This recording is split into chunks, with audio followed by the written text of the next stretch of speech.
Hello,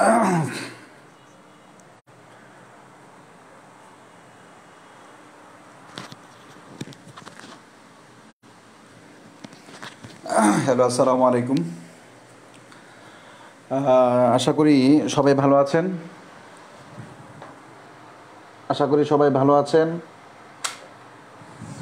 এবং ঠিকঠাক দেখতে পাচ্ছেন কিনা আমাদের প্রথমে জানাতে হবে যে আমরা ঠিকঠাক দেখতে পাচ্ছি কিনা, কথা শুনতে পাচ্ছি কিনা। এই যে প্রথমে দুইটা বিষয় এনশিওর করতে হবে।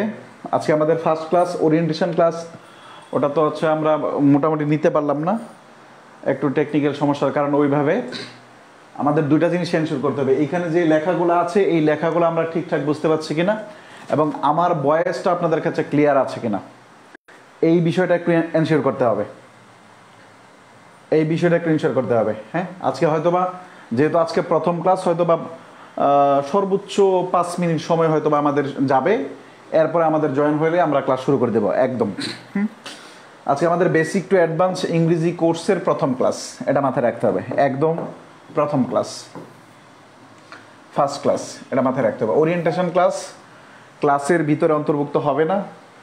আমরা চেষ্টা করব আমাদের টোটাল 45 থেকে 50 এই রেঞ্জের ভিতরে আমরা বিস্তারিত আলোচনা করার চেষ্টা করবো ইনশাল্লাহ।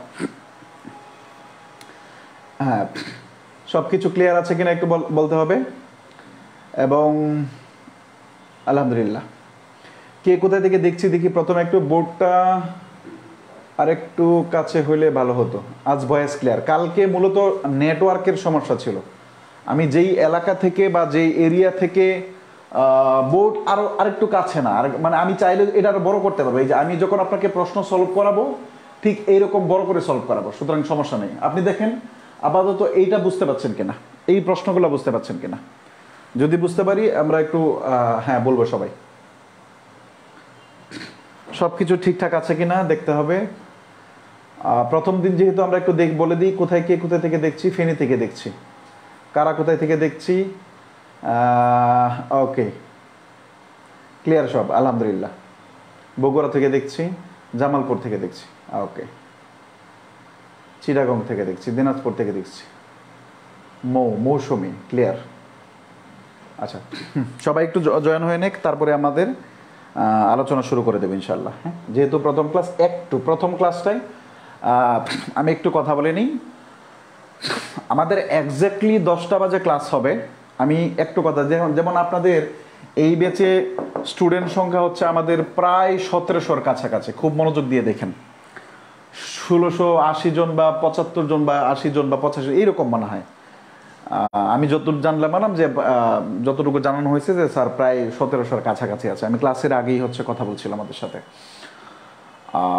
এখন প্রশ্ন হচ্ছে যে দেখেন, এই 1700 মানুষের কিন্তু 1700 ধরনের চিন্তা ভাবনা আছে। 1700 ধরনের চিন্তা ভাবনার সাথে আমি একা মানুষ চাইলে কিন্তু সবার সাথে একমত হতে পারবো না। আপনারা চাইলে সবাই আমার সাথে একমত হতে পারবেন, কারণ আমি মানুষ একা। সবাই যদি একমত হন তাহলে আমাদের কোনো সমস্যা হবে না ইনশাল্লাহ। আমাদের টার্গেট এই বেসটার মাধ্যমে যেন ইংরেজিতে যারা যেই সেক্টরে পরীক্ষা দেবেন সর্বোচ্চ মার্কস পাবেন ইনশাল্লাহ। এবং আপনি আজকে ক্লাসের শেষে আপনাদের কাছ থেকে আমি ফিডব্যাক নেব ইনশাল্লাহ, যে আপনার জীবনের একটা বেস্ট ক্লাস যেইটা আপনি হচ্ছে খুঁজছেন ওই রকম ক্লাস পাচ্ছেন কিনা প্রথম ক্লাস থেকে ইনশাল্লাহ, এটাও জানার চেষ্টা করবো। তার মানে আমরা যখন যেই ডিসিশন নেব, যখন কোনো পোল দেওয়ার চেষ্টা করব, তখন সেই ক্ষেত্রে আপনাদের একটু মানে সহনশীল হতে হবে। কারণ সবাই এক একজন বলবেন এক এক সময় ক্লাস নিতে, এক একজন বলবেন এক একটা করতে, এটা আসলে পসিবল হবে না। সবার মঙ্গলের জন্য যেটা বেস্ট ওইটাই আমি আমার পক্ষ থেকে করার চেষ্টা করব ইনশাল্লাহ। এবং অনেকেই হয়তো বা নতুন আসছেন, হয়তো বা কোনো বন্ধুর মাধ্যমে জানছেন যে এখানে একজন পড়াই, এখানে একজন ক্লাস নেই, হয়তো অনেকে হয়তো মানে জানেন না। তো তাদের জন্য বলছি যে আমি আপনাদের প্রিয় বলবো কিনা জানি না, প্রিয় হয়ে উঠতে পারলাম কিনা জানি না, তবে বেচ শেষে এই কোর্সটা শেষে আমি আপনার প্রিয় হব ইনশাল্লাহ, এতটুকু বলতে পারি। তা আমি আপনাদের কবির ভাই বলছি, এবং ইংরেজি পড়াচ্ছি দীর্ঘ 13 বছর হলো। এটা এই বছর নিয়ে 13 বছর হলো। এটাই আমার প্রফেশন বলতে পারেন, পড়ানোটাই আমার প্রফেশন। একটা সময় খুব রেগুলার ছিলাম ইউনিভার্সিটি অ্যাডমিশন টেস্ট এদেরকে নিয়ে। এরপরে অফলাইনে খুব অ্যাক্টিভ ছিলাম। আমি অনলাইনে আসছি আলহামদুলিল্লাহ 21 সালের লাস্টের দিকে, অর্থাৎ 22 সালের প্রথমে। 2021 সালের 4 ডিসেম্বর মনে হয় ফার্স্ট ভিডিও বা অনলাইনে ক্লাস প্রথম নেওয়া একটা হোয়াইট বোর্ডের মাধ্যমে। এবং আপনারাই মনে হয় না আপনাদের আরেক ব্যাচের আগে আরেকটা ব্যাচ আমরা টোটালি ডিজিটাল বোর্ডে করানোর চেষ্টা করছি, এবং আপনারা একদম সম্পূর্ণ ডিজিটাল বোর্ডের মাধ্যমে কোর্সে সম্পন্ন করতে পারবেন ইনশাল্লাহ।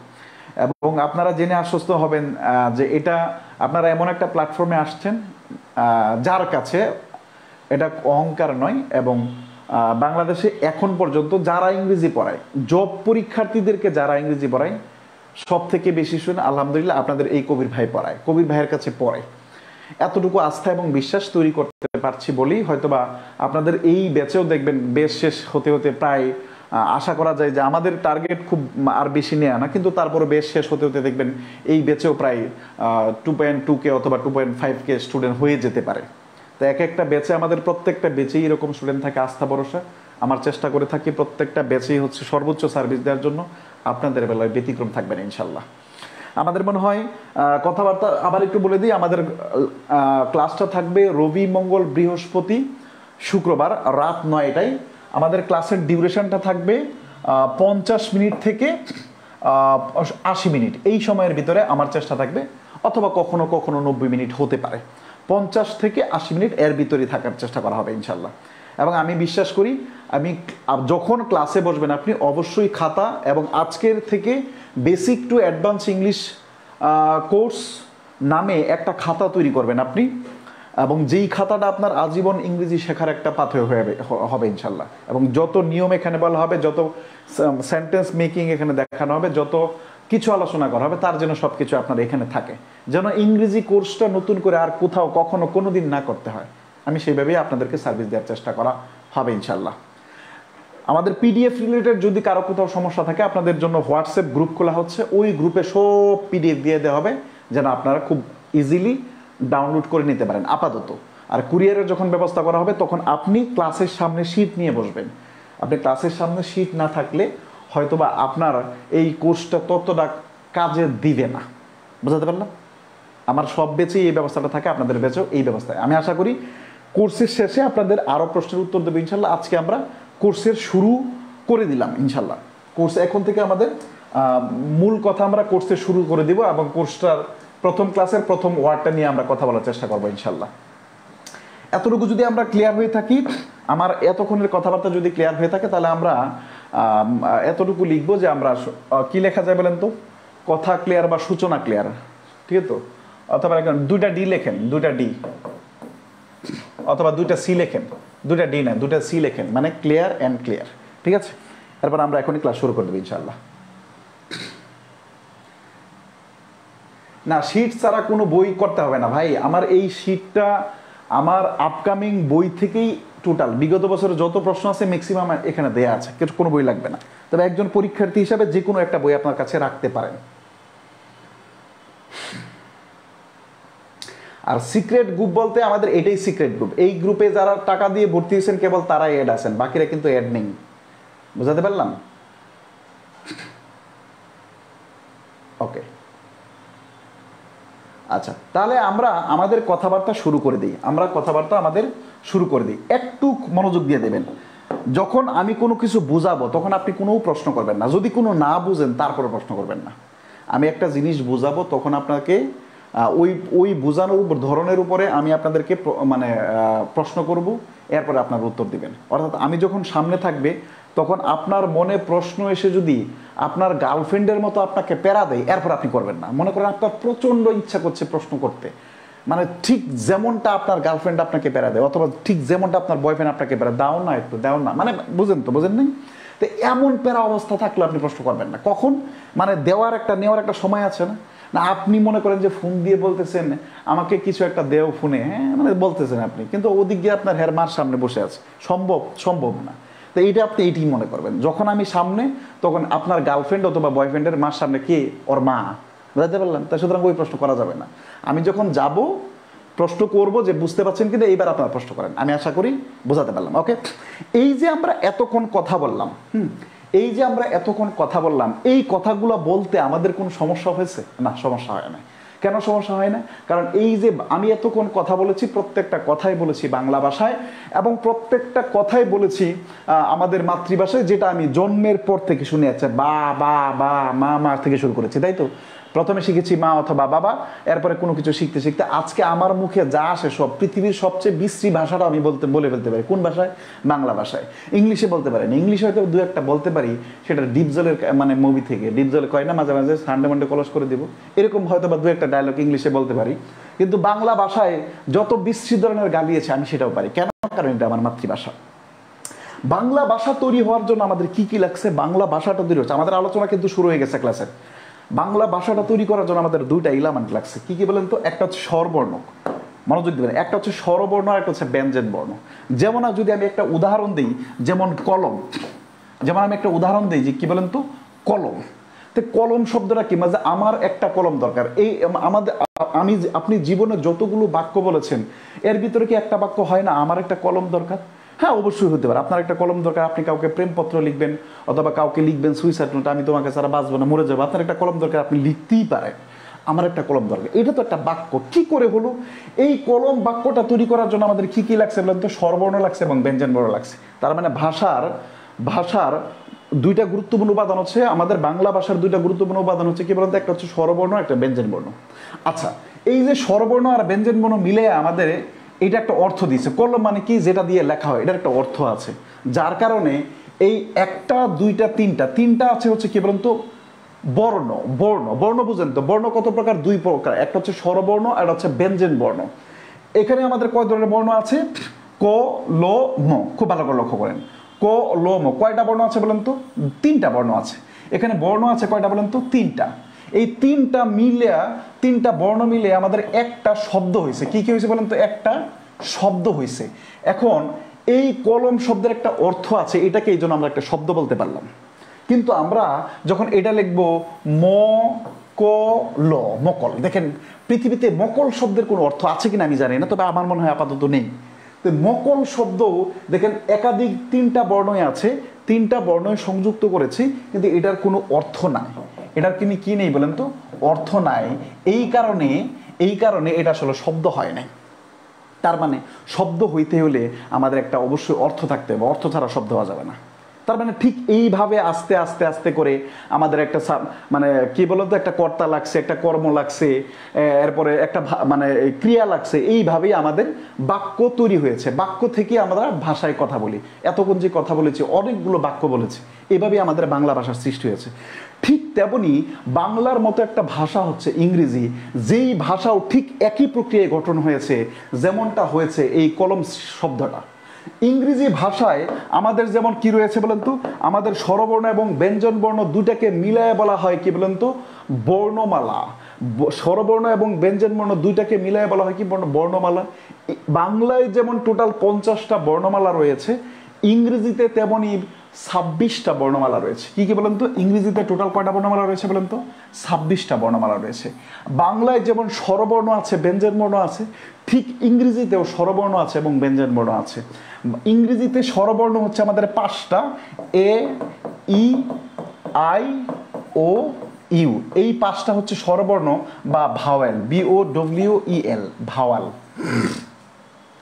আর বাকি কয়টা বলেন তো? 21টা। এই 21টা হচ্ছে কনসোনেন্ট। এই বাকিটা হচ্ছে 21টা কনসোনেন্ট। কোনো কথা হবে না, শুধু শোনা হবে, জাস্ট আত্মা ভরে মন ভরে শুনবেন। এটা হচ্ছে কি বলেন তো? কনসোনেন্ট, ভাওয়েল, এটা হচ্ছে কনসোনেন্ট। তার মানে ইংরেজি ভাষা আমরা যেই কোর্সটা করতে যাচ্ছি, এটা হচ্ছে ইংরেজি ভাষার একটা গ্রামার কোর্স, এবং এই ভাষাটা তৈরি করার জন্য দুইটা এলিমেন্ট লাগছে। একটা হচ্ছে আমাদের ভাওয়াল আর হচ্ছে কনসোনেন্ট। আর মূল এলিমেন্ট লাগছে কি বলেন তো? 26টা। এটাকে বলা হয় আলফাবেট। আলফাবেট মানে কি বলেন তো? বর্ণমালা। তার মানে ঠিক বাংলার সাথে মিলান তো। বাংলায় যেটাকে বর্ণমালা বলা হয়, ইংরেজি সেটাকে কি বলা হয়? আলফাবেট বলা হয়। বাংলায় যেটাকে স্বরবর্ণ বলা হয়, ইংরেজিতে সেটাকে ভাওয়েল বলা হয়। বাংলায় যেটাকে ব্যঞ্জন বর্ণ বলা হয়, ইংরেজিতে সেটাকে কি বলেন তো? কনসোনেন্ট বলা হয়। তার মানে যেভাবে সৃষ্টি হয়েছে বাংলা, ঠিক সেভাবে সৃষ্টি হয়েছে ইংরেজি। যেভাবে সৃষ্টি হয়েছে আরবি, ঠিক সেভাবে সৃষ্টি হয়েছে আমাদের বলেন তো বাংলা, ঠিক সেভাবে সৃষ্টি হয়েছে ইংরেজি। তার মানে আমাদের ইংরেজি শেখার জন্য আমাদের ইংরেজি ভাষাটা যেটা দিয়ে তৈরি হয়েছে, আমরা এইটা পাইলাম যে আমাদের কি লাগে, টোটাল 26টা বর্ণ, 26টা বর্ণের ভিতরে আমাদের 5টা হচ্ছে ভাওয়েল আর 21টা হচ্ছে কনসোনেন্ট। আর টোটাল অ্যালফাবেট কয়টা বলুন তো? 26টা। আচ্ছা, এইবার আমরা একটা এক্সাম্পল লিখব। এইবার একটা এক্সাম্পল, এই যে 5টা ভাওয়েল লিখছি, 5টা ভাওয়েলের ভিতরে শব্দ কিভাবে তৈরি, ওইটা আমরা পরে দেখার চেষ্টা করব। 5টা ভাওয়েলের ভিতরে আমরা বি লিখলাম একটা ভাওয়েল, ও লিখলাম, বি একটা হচ্ছে লেটার, এর হচ্ছে ও হচ্ছে আরেকটা লেটার, এর হচ্ছে ও আরেকটা মানে এ আরেকটা লেটার, পি আরেকটা লেটার। এই যে দেখেন কতগুলো লেটার। লেটার মানে কি? ওই যে বর্ণ, ক খ বর্ণ, তাই তো? এই কতগুলা বর্ণ দিয়ে আমরা এই ওয়ার্ডগুলোকে একসাথে করে দিই। একসাথে করে দিলে কি হয়? যেমন বি ও এ পি, বপ, অথবা পি ও এ বি, পপ, কোনো অর্থ হয় না। আচ্ছা, তাহলে আমরা আবার লিখি এ পি পি এল ই। দেখেন খুব ভালো করলো, একটা ওয়ার্ড, একটা লেটার, দুইটা লেটার, তিনটা লেটার, চারটা লেটার, 5টা লেটার। এই যে 5টা লেটার আমরা নিলাম, লেটার নেওয়ার পরে আমরা এবার এক করে দিলাম, এ ডবল পি এল ই, আপেল। এক করে দিলাম। এক করে দিলে আপেল শব্দের একটা অর্থ আছে, সেটা কি? আপেল অর্থ কি বলেন তো? ওই যে আমরা যে আপেল খাই সেটাই। আরেকটা ওয়ার্ড লিখলাম বুক, বি ডাবল ও কে, বুক। কি লাগছে বলেন তো? এই যে একটা, দুইটা, তিনটা, চারটা ওয়ার্ড লিখে বুক মানে কি বলেন তো? বই। তার মানে আমরা কি করলাম? কয়েকটা লেটার নিলাম, এই কয়েকটা লেটার মিলে যখন কোনো একসাথে গেঁথে দিলাম, কয়েকটা লেটারকে একসাথে যখন গেঁথে দিলাম, যখন অর্থ প্রকাশ হয়ে গেল, তখন ওইটাকে ওয়ার্ড হলো। তার মানে এই যে এ পি পি এল ই এগুলা লিখলাম, এগুলা হচ্ছে কি বলেন তো? লেটার, এল ই ডবল টি ই আর, লেটার। আর এই যে এই ওয়ার্ডগুলো দিয়ে আবার আমরা কি বললাম? বি ও ও, এরপরে আমরা কি কে, এইখানে 4টা আলাদা আলাদা কি বলেন তো? লেটার। এগুলা দিয়ে যখন আমরা ওয়ার্ড করে মানে একসাথে করে ফেললাম, তখন যখন অর্থ দিল তখন হয়ে গেল কি বলেন তো? ওয়ার্ড। তার মানে বুকটা কি বলেন তো? ওয়ার্ড। এতক্ষণে আমরা আলোচনায় কি শিখলাম? আমরা আলোচনায় এটা শেখার চেষ্টা করলাম ইংরেজিতে 26টা লেটার আছে, 26টা লেটারের ভেতরে 2 প্রকারের লেটার আছে, একটা ভাওয়েল আর একটা কনসোনেন্ট। কতগুলো লেটার মিলে একটা শব্দ হয়, কতগুলো লেটার একসাথে হয়ে যখন অর্থ প্রকাশ করে তখন সেটাকে শব্দ বা ওয়ার্ড বলে। কতগুলো লেটার একসাথে হয়ে যখন কোনো অর্থ প্রকাশ করে তখন তাদেরকে কি বলা হয়? তাকে শব্দ বলা হয়। এইবার আমরা এটাই দেখানোর চেষ্টা করব। দেখেন, আমরা আপেল শব্দটা লিখলাম, আপেল। এবার আমরা পি এ ডবল এল ই, এটা পি লিখলাম, পালি লিখলাম, কিছু একটা যার কোনো কি নেই, অর্থ নেই, অর্থ নেই। এই কারণে একাধিক লেটার একসাথে হয়েছে কিন্তু কোনো অর্থ নেই, এই কারণে এটাকে শব্দ বলা যাবে না, ওয়ার্ড বলা যাবে না, ওয়ার্ড বলা যাবে না। এটা কি বলা যাবে না? ওয়ার্ড বলা যাবে না বা শব্দ বলা যাবে না। কেন? এটা অর্থ দেয়নি।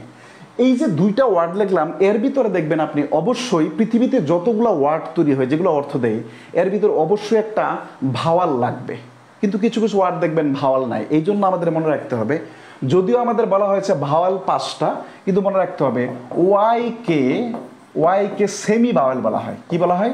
সেমি ভাওয়াল বলা হয়। কারণ ওয়াইয়ের উচ্চারণটা করতে অনেকটা ভাওয়েলের মতো উচ্চারণ করতে হয়, এই জন্য ওয়াইকে সেমি ভাওয়েল বলা হয়। এবং কোনো ভাওয়েল ছাড়া পৃথিবীতে কোনোদিন ওয়ার্ড হবে না। যে কোনো ওয়ার্ড লিখেন, যেমন আমি আপনাকে একটা ওয়ার্ড বলি, আমি আপনাকে বলি যেমন পেন, PEN, পেন। দেখেন আমাদের কি আছে বলেন তো? এই যে ইটা হচ্ছে ভাওয়েল। এরপর আমি লিখলাম কি বলেন তো? Bag, BEG, bag. এটা কি বলেন তো? ভাওয়েল। যেমন আমরা লিখলাম বুক, BWK, এই আমার 2টা ভাওয়েল, মানে কমপক্ষে একটা ভাওয়েল লাগবে। এরপর দেখেন BYE, বাই। দেখেন এখানে ওয়াই এবং ই 2টা ভাওয়েল। তার মানে শব্দ গঠন করার জন্য অবশ্যই একটা ভাওয়াল লাগবে। ভাওয়াল কয়টা? 5টা। ওয়াইটাকে সেমি ভাওয়াল বলা হয়। যদি কখনো প্রশ্ন হয় যে ভাওয়াল কয়টা, অপশনে 5টা না থাকলে আমরা 6টা দেখাবো, যদি 5টা থাকে ট্রেডিশনাল ওয়েতে আমরা 5টাই দেখাবো। এতক্ষণ আলোচনার ভিতরে আমরা যেটা শেখার চেষ্টা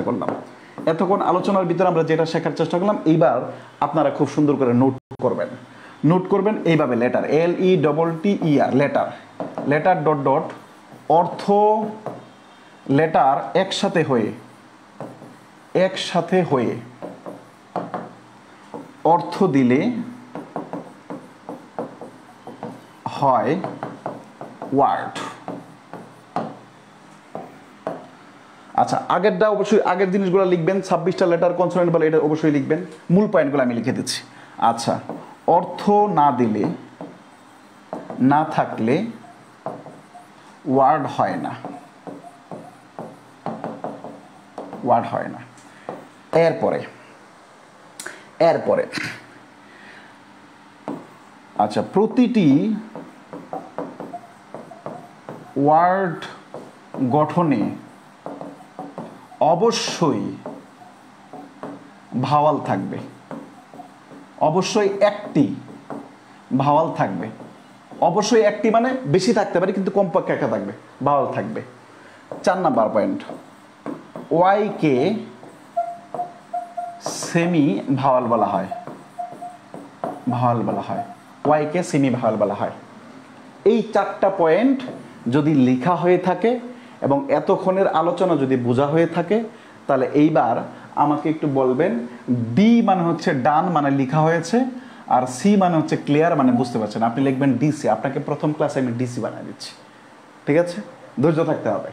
এই 4টা পয়েন্ট লেখা হলে, এবং আরেকটা কথা বলে দিই, যারা সুন্দর করে নোট করতে পারবেন, যাদের নোট সুন্দর হবে, আমার পরবর্তী যে কোনো একটা ব্যাচে তাদেরকে ফ্রি অফ কস্ট, অর্থাৎ কোনো টাকা পয়সা ছাড়া তাদেরকে যে কোনো ফ্রি হ্যান্ড রাইটিং বলেন, ট্রান্সলেশন বলেন, সাহিত্য ব্যাচ বলেন, নতুন গ্রামার ব্যাচ, যে কোনো জায়গার নতুন ব্যাচ ওপেন হলেই সেই ব্যাচে কী হবে, তাকে ফ্রিতে দেওয়া হবে, ফ্রিতে অ্যাড হতে পারবে। এমন কতজন পাবেন? এমন 2 জন পাবেন, যারা নোট করবেন, যাদের সব থেকে ভালো হবে। এবার বলেন ডিসি না, মানে বুঝতে পারছেন কিনা?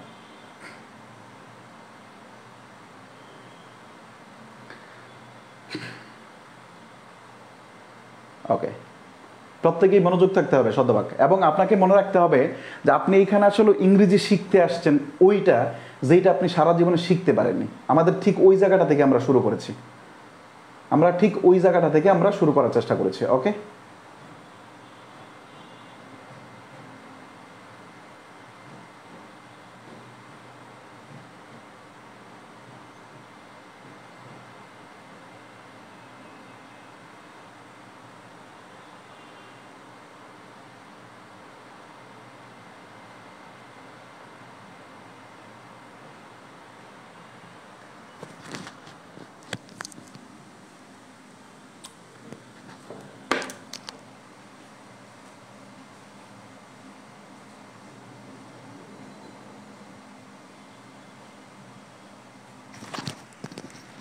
ওকে। আচ্ছা, এইবার আমরা আবার কমেন্টস করা বন্ধ করে দেব। এইবার কমেন্টস করা বন্ধ করে দেব। এবার আমরা কমেন্টস করা বন্ধ করে দেবো। হ্যাঁ, ওকে। এইবার আমরা একটা জিনিস লিখবো, আপনাদের একটা প্রশ্ন করবো। এবার বলেন,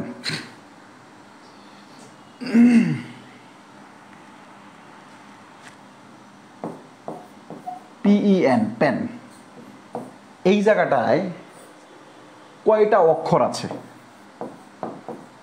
কয়টা অক্ষর আছে?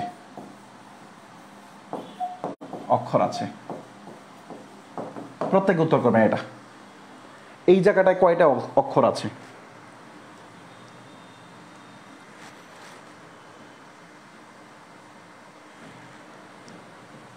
হ্যাঁ, এটার উত্তর করতে হবে। এরপরে আমরা পরবর্তী আলোচনায় যাব। এই পেন শব্দটায় কয়টা অক্ষর আছে? প্রত্যেকে আলোচনা বলতে হবে।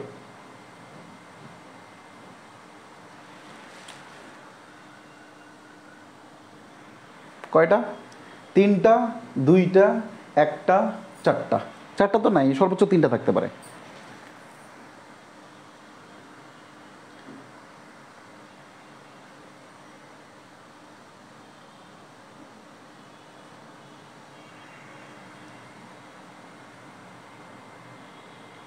লাগে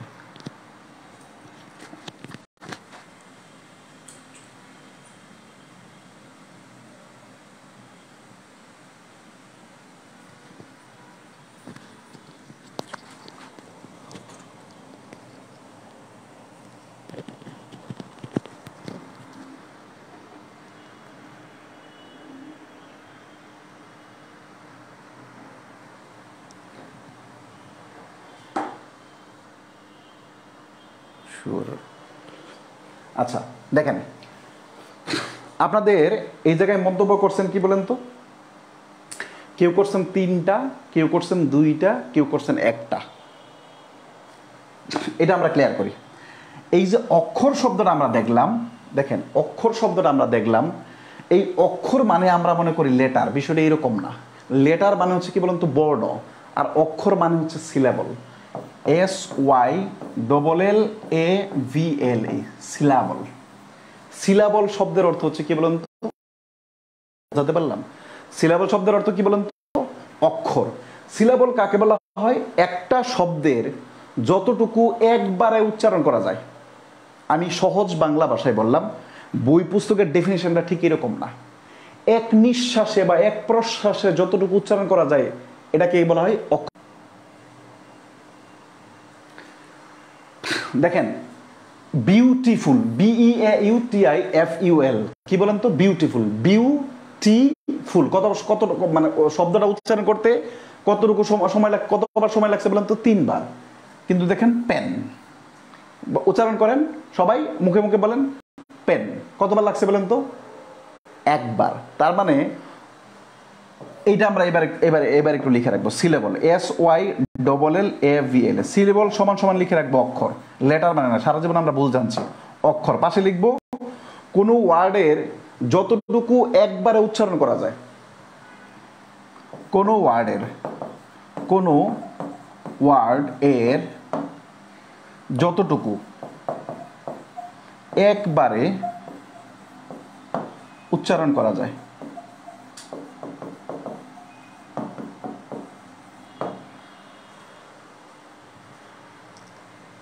কোন ওয়ার্ডের যতটুকু একবারে উচ্চারণ করা যায় তাই সিলেবল, SYLLAVLE।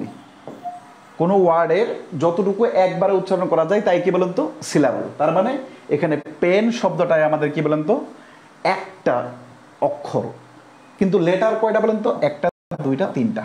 লেটার কয়টা বলেন তো? 1টা 2টা 3টা। লেটার 3টা, কিন্তু সিলেবল কয়টা বলেন তো? সিলেবল হচ্ছে 1টা। আমি আশা করি বুঝতে পারলাম, এই কনফিউশনটা ক্লিয়ার হয়ে যাওয়ার কথা। ওকে, তার মানে এইবার আমরা চলে আসি আমি যদি বলি যে এইবার আমরা প্রথমে কি পাইলাম? লেটার পাইলাম। এর পরবর্তীতে আমরা কি পাইলাম? লেটার থেকে ওয়ার্ড পাইলাম। এখন আমি যদি বলি, যেমন আমরা একটা বলি, যেমন কি বলেন তো? হি রিডস আ বুক, সে একটি বই পড়ে। খুব ভালো করে লক্ষ্য করেন। আমরা যখন সেন্টেন্স গঠন করব তখন আমাদের প্রথমে একদম শুরু থেকে কি বললাম? লেটার থেকে ওয়ার্ড। এখন কয়েকটা ওয়ার্ড মিলে কি হয় বলেন তো? কয়েকটা ওয়ার্ড মিলে যখন অর্থ দেয় ওটাকে সেন্টেন্স বলা হয়। কয়েকটা ওয়ার্ড মিলে যখন অর্থ দেয় ওটাকে কি বলা হয়? সেন্টেন্স বলা হয়। সেন্টেন্স মানে হচ্ছে যেটার পরিপূর্ণ অর্থ থাকবে। কয়েকটা ওয়ার্ডের সমষ্টি যেখানে পরিপূর্ণ অর্থ থাকবে। অর্থ না থাকলে ওটাকে সেন্টেন্স বলা যাবে না। তার মানে আমরা পরবর্তী লাইন লিখব, কয়েকটি ওয়ার্ড মিলে যখন অর্থ দিবে তখন তাকে সেন্টেন্স বলা হবে। একটি সেন্টেন্সের 3টি অংশ থাকবে, এটা একটু লিখবেন। হ্যাঁ, একটি সেন্টেন্সের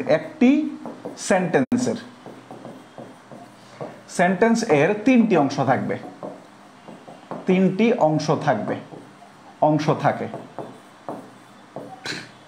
একটি সেন্টেন্স এর 3টি অংশ থাকে।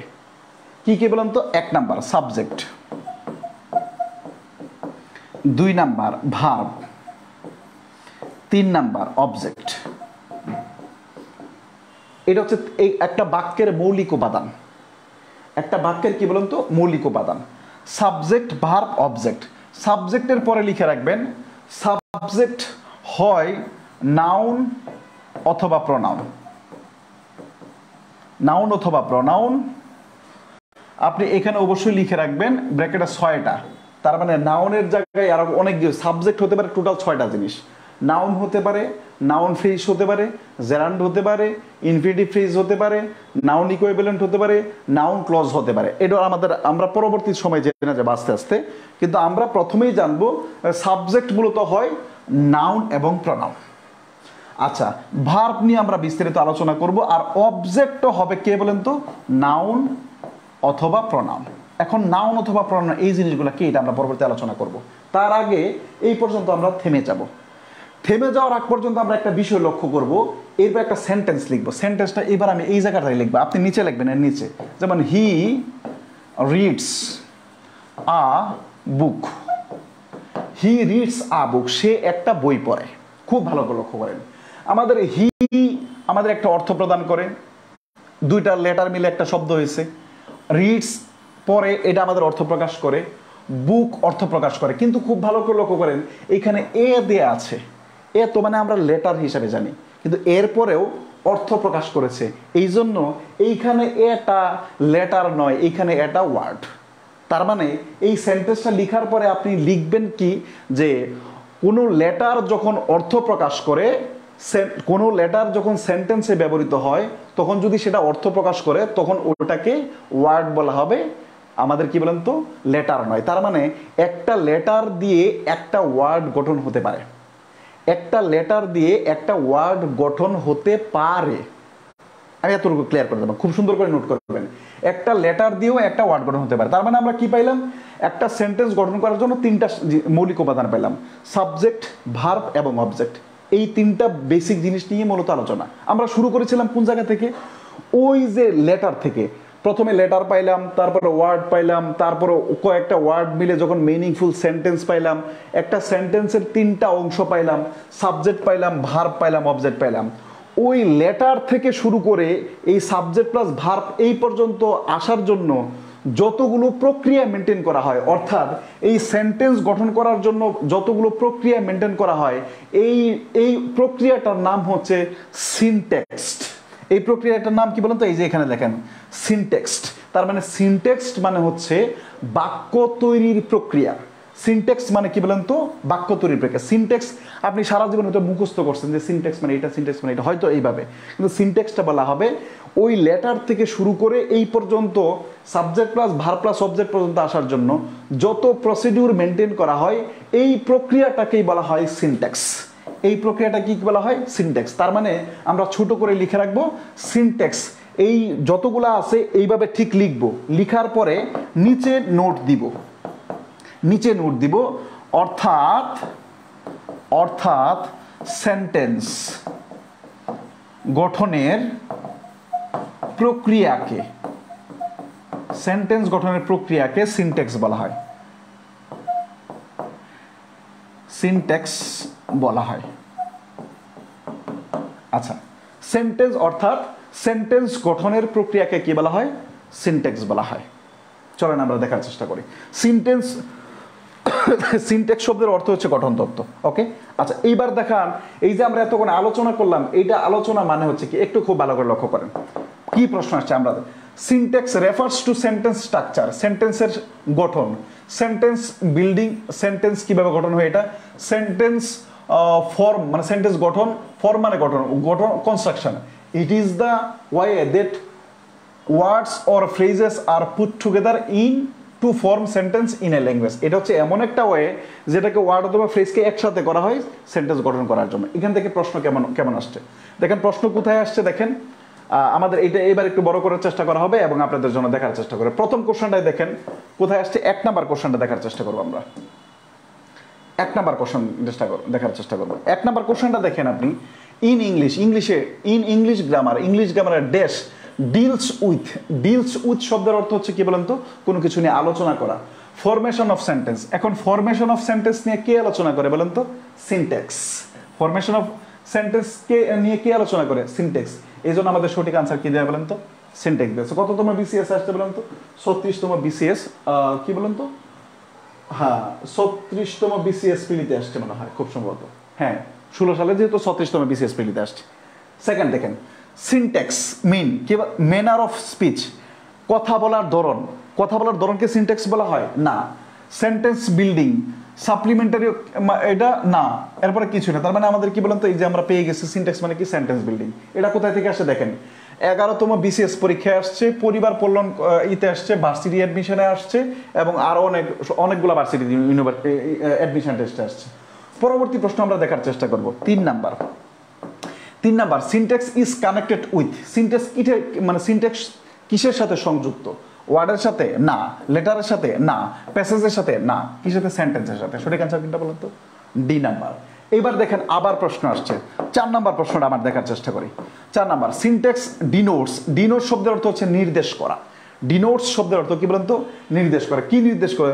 Rules for writing paragraph. Syntax মানে কি প্যারাগ্রাফ রাইটিং নিয়ম? না। এরপর হচ্ছে রুলস ফর কারেক্ট প্রনাউন্সিয়েশন, এটাকে সঠিক উচ্চারণের নিয়ম? না। তারপর rules for building sentence, sentence building এর নিয়ম। সঠিক অ্যান্সার কোনটা বলেন তো? বি। এরপর লাস্ট কোশ্চেন, আমাদের 5 নাম্বার কোশ্চেন, যেটা syntax means manner of speech. এটা এই কোশ্চেনটা আবার আসছে, সেন্টেন্স কনস্ট্রাকশন, সেন্টেন্স কনস্ট্রাকশন বা সেন্টেন্স বিল্ডিং। এটা হচ্ছে আমাদের কোর্সের সূচনা। ঠিক যেমনটা বলেছিলাম, ঠিক এ থেকে শুরু করবো আমরা। সারা জীবনের ইংরেজিটা যেটা শিখতে পারি এটা করব, এই কাজটা করার চেষ্টা করা হলো। যদি আপনি এই যে এতক্ষণের আলোচনা এবং 5টা সেন্টেন্স যতটুকু আলোচনা করলাম এটা যদি বুঝে থাকেন, তাহলে এইবার আপনি অবশ্যই লিখবেন BBC, মানে বেসিক টু অ্যাডভান্স ইংলিশ কোর্সের বেসিক ক্লিয়ার। BBC। বিভিন্ন টার্ম আমরা দেখার চেষ্টা করব, বিভিন্ন টার্ম আমরা দেখার চেষ্টা করব। হ্যাঁ, বিভিন্ন টার্ম আমরা দেখার চেষ্টা করব, কিন্তু ওইখান থেকে আমরা BBC মানে সাধারণত আমরা জানি অন্য কিছু, কিন্তু আমরা আমাদের বেসগুলাতে আমরা BBC শিখবো অন্য কিছু। ক্লিয়ার প্রত্যেকেই? কেউ কেউ কেউ কি আছেন বুঝতে পারেননি? কেউ কি আছেন আলোচনা বুঝতে পারেননি? প্রথম আলোচনা আপনাদের বেঁচে, প্রথম আমার আলোচনা। অনেকের সাথে অনেকে হয়তো বা কোনোদিন আমার ক্লাস দেখেননি। কেউ কি আছেন বুঝতে পারেননি? বলেন। প্রত্যেকেই কমেন্ট করতে হবে, মানে কেউ বসে থাকা যাবে না। এখানে কম্পিটিশন, যখন প্রশ্ন করব তখন কম্পিটিশন লেগে যাবে, কার আগে কে কমেন্টস করবে।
আচ্ছা, ক্লাসটা কিভাবে পাবো? মানে ক্লাসটা কিভাবে? আপনি তো ক্লাস করতেছেন।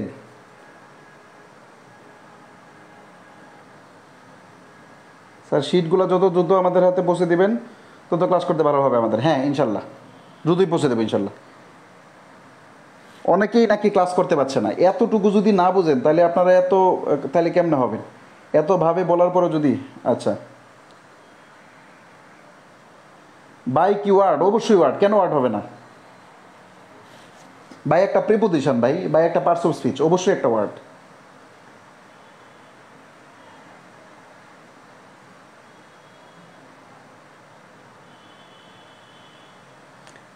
এটা নিয়ে কোনো কথা হবে না, আপনি শুধু বলতে হবে যে আপনি ক্লাস বুঝছেন কিনা। নোটিফিকেশান কেন আসবে? নোটিফিকেশান ক্লাসে কেন আসবে? আপনি গ্রুপে জয়েন করছেন, ঠিক সময় ক্লাসে আসবেন, ক্লাসের নোটিফিকেশান যায় না। লেকচারের প্ল্যান দিয়ে করেন কি? হ্যাঁ হ্যাঁ, নোট গ্রুপে পোস্ট করবেন। লেকচার প্ল্যান হচ্ছে আপনাদের পিডিএফ দিয়ে দেওয়া হবে, আপনাদের পিডিএফ দিয়ে দেওয়া হবে। পোস্ট অন পোস্ট পেজ, আপনাদের পিডিএফ দেওয়া হবে, ওইখানে দেওয়া হবে। এই যে লেকচার 1 শিট দেখেন, লেকচার শিট। আপনারা অনেকেই বুঝেন যে লেকচার প্ল্যান দিয়ে, আপনি লেকচার প্ল্যান দিয়ে কী করেন? আপনাদের 45টা ক্লাসে লেকচার প্ল্যান দিলে করবেন। এই যে আমাদের 1 নাম্বার লেকচার শিটে কী বলেন দেখেন, সাবজেক্ট, ভার্ব এবং object, basic concept of subject, verb, object. এইখান থেকে ভার্ব থেকে দেখবেন প্রাইমারিতে প্রচুর প্রশ্ন হয়, অবজেক্ট থেকেও প্রাইমারিতে প্রচুর প্রশ্ন হয়, ভার্ব থেকে BCS এ প্রশ্ন হয়। বোঝাতে পারলাম তো? সুতরাং একদম বেসিক থেকে শুরু করা হবে। আর যারা ক্লাস করতে পারছেন, আমি বুঝলাম না, এত সুন্দর করে গতকাল বুঝাই দিলাম, এরপর সিক্রেট গ্রুপ খোঁজেন, এটি তো সিক্রেট গ্রুপ ভাই। ওকে, আমরা এতটুকু যদি আলোচনা করে থাকি, তার পরবর্তী আমরা আলোচনা করব। আমরা কি পাইলাম? আমরা সাবজেক্ট এবং ভার পাইলাম। এখানে বলেন কি বলা আছে। এবার খাতার শিরোনাম দিবেন সাবজেক্ট, খাতায় শিরোনাম দিবেন সাবজেক্ট। সাবজেক্ট বিস্তারিত ক্লাসে আলোচনা করা হবে, তাই তো? এবার আমরা খাতার শিরোনাম দিব কি বলেন তো? সাবজেক্ট। খাতায় শিরোনাম দেন সাবজেক্ট। আমি এখানে লিখা আছে, আপনি শিরোনাম দিবেন সাবজেক্ট। 1 নাম্বার পয়েন্ট দিয়ে লিখবেন সাবজেক্ট। সাবজেক্ট মূলত হয় নাউন অথবা প্রনাউন। সাবজেক্ট পজিশনে, সাবজেক্ট এর পজিশনে, পজিশন এ যারা বসতে পারে, যারা বসতে পারে, সাবজেক্টের পজিশনে যারা বসতে পারে। 1 নাম্বার লিখবেন নাউন, 2 নাম্বার লিখবেন প্রনাউন। প্রনাউন 2 নাম্বার কি লিখবেন বলেন তো? প্রনাউন। 3 নাম্বার লিখবেন জেরান্ড। এগুলো সব আমাদের বেচে আলোচনা করা হবে পরে। 3 নাম্বার লিখবেন কি বলেন তো? জেরান্ড। 4 নাম্বার লিখবেন 4 নাম্বার লিখবেন হচ্ছে ইনফিনিটিভ। ইনফিনিটিভ, ইনফিনিটিভ অথবা ইনফিনিটিভ ফ্রেজ, জেরান্ড অথবা জেরান্ড ফ্রেজ। 4 number, 4 number. এরপরে 5 নাম্বার লিখবো আমরা। 5 নাম্বার, খাতা হাত চালাইতে হবে, জুতো হাত চালাইতে হবে। 5 নাম্বার লিখবো noun clause. CLAUS, noun clause. 6 number verbal noun. Verbal noun, NOUN noun. অর্থাৎ আপনি যে শুধু হি, যে শুধু যেমন আমরা কি বলতে পারি, যেমন হি ইজ এ স্টুডেন্ট, আমরা খুব মনে রাখি হিটাই সাবজেক্ট, বিষয়টা এরকম না। সাবজেক্ট মূলত হতে পারে কয়টা বলেন তো?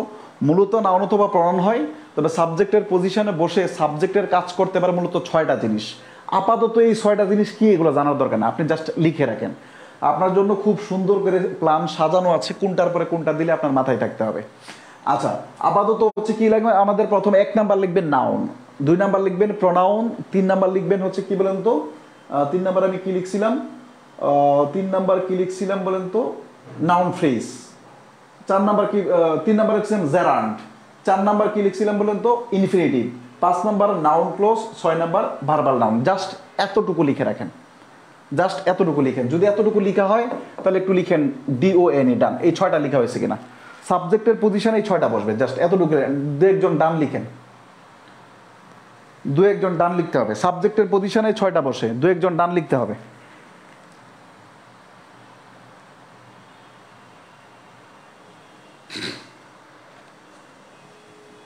ওকে, চলেন, লিখে ফেলছেন। এইবার হচ্ছে খাতায় শিরোনাম দিবেন অবজেক্ট। খাতায় শিরোনাম দেন অবজেক্ট। খাতায় শিরোনাম দিবেন কি বলেন তো? Object. OBJECT, object. Object, object. প্রথম কথা হচ্ছে 1 নাম্বার পয়েন্ট দিয়ে লিখবেন। 1 নাম্বার পয়েন্ট দিয়ে, 1 নাম্বার পয়েন্ট দিয়ে লিখবেন অবজেক্ট অবশ্যই, অবশ্যই NP। শর্ট ফর্মগুলো শিখে রাখেন। NP মানে নাউন বা প্রনাউন হবে, NP হবে, NP হবে।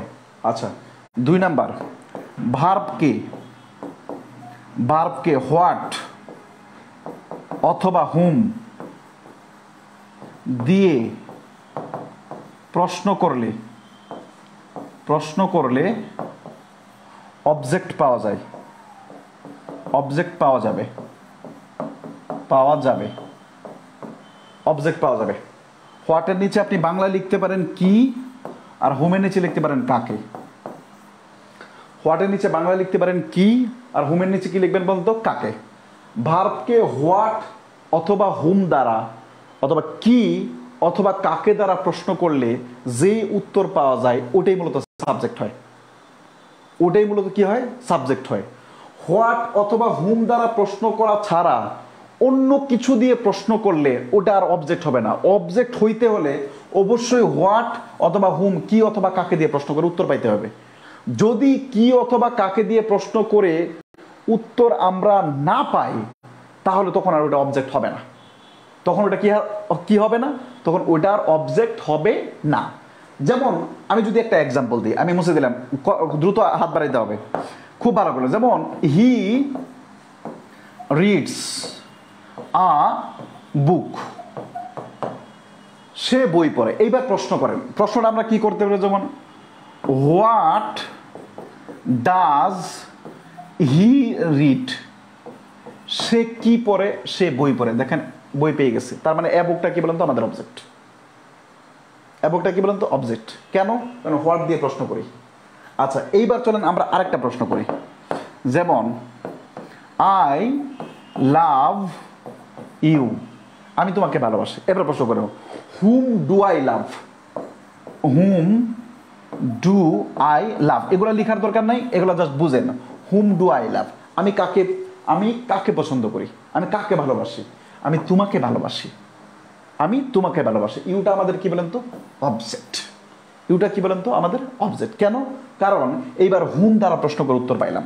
এইবার আমরা একটা প্রশ্ন লিখব, যেমন হি ওয়েন্ট হুম, সে বাড়ি গিয়েছিল। এবার হোয়াট দ্বারা প্রশ্ন করেন, হি ওয়েন্ট হুম, সে কি গিয়েছিল? উত্তর পাওয়া যায় না, উত্তর পাওয়া যায় না। এই হুম শব্দটা কি প্রশ্নের উত্তর দেয় না। সে কাকে গিয়েছিল? উত্তর পাওয়া যায় না, পাওয়া যায় না। এই কারণে এই হুম শব্দটা দেখতে নাউন হলেও আমাদের এই হুম শব্দটা অবজেক্ট না। এইখানে হুম শব্দটা হচ্ছে আমাদের কি বলেন তো অ্যাডভার্ব। ঠিক পরের লাইনে একটা স্টার চিহ্ন দিয়ে লিখবেন, স্টার চিহ্ন দিয়ে লিখবেন ভার্বকে হোয়ার, হোয়েন, হোয়াই, হাউ দিয়ে প্রশ্ন করলে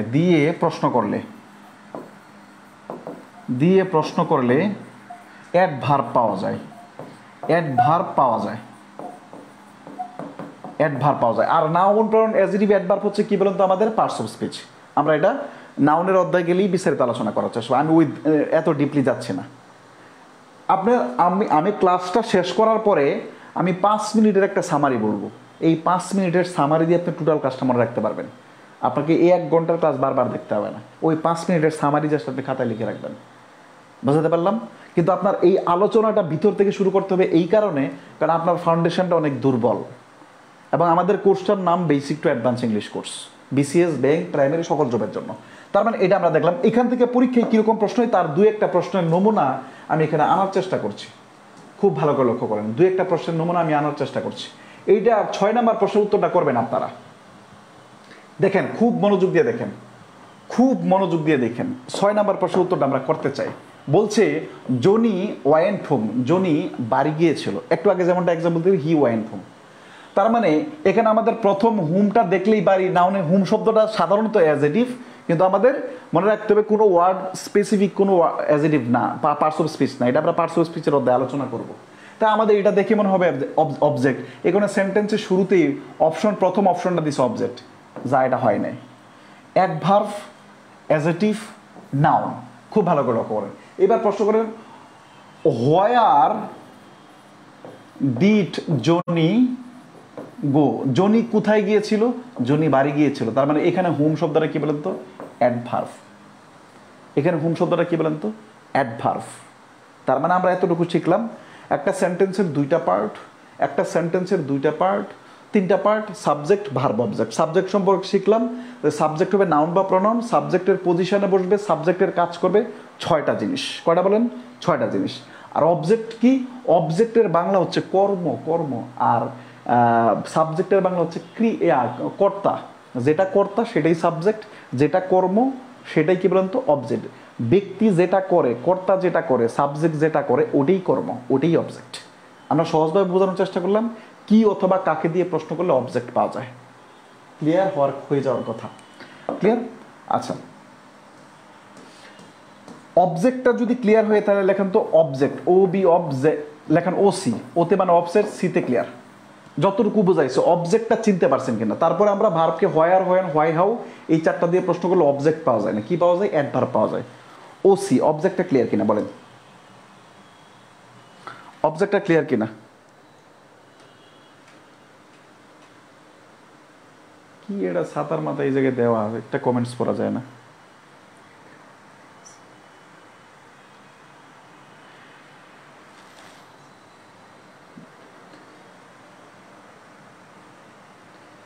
ওসি ওকে, প্রত্যেকের কারো কোনো বুঝতে সমস্যা হচ্ছে? আজকে আমাদের যেহেতু প্রথম ক্লাস, একটু স্লোলি যাচ্ছি, একটু এত স্লোলি হবে না, হ্যাঁ? কারো কোনো বুঝতে সমস্যা হচ্ছে বলেন তো? দু একজন বলে দেন তো, কারো কোনো বুঝতে সমস্যা হচ্ছে?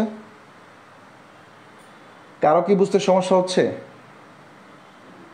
একটু বলেন, কারো কি কোনো বুঝতে সমস্যা হচ্ছে?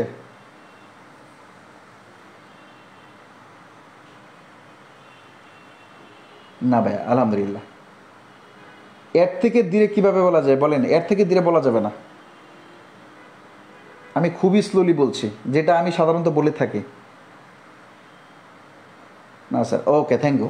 এইবার চলেন আমরা আরেকটা জিনিস শিখবো, জাস্ট দেখেন কত মজার জিনিস, কত মজার জিনিস। এবার আমি একটা এক্সাম্পল লিখবো, আমি একটা এক্সাম্পল, একটা মজার জিনিস লিখবো। দেখেন, অবজেক্ট এবং কমপ্লিমেন্টের ভিতরে পার্থক্য, এটা আমরা পরে দেখবো, এটা আমাদের বুঝতে সমস্যা হবে। ইনডিরেক্ট এবং ডিরেক্ট অবজেক্ট বোঝার জন্য আমরা একটা এক্সাম্পল লিখবো, একটা এক্সাম্পল লেখার পরে আমরা একটা দেখার চেষ্টা করব।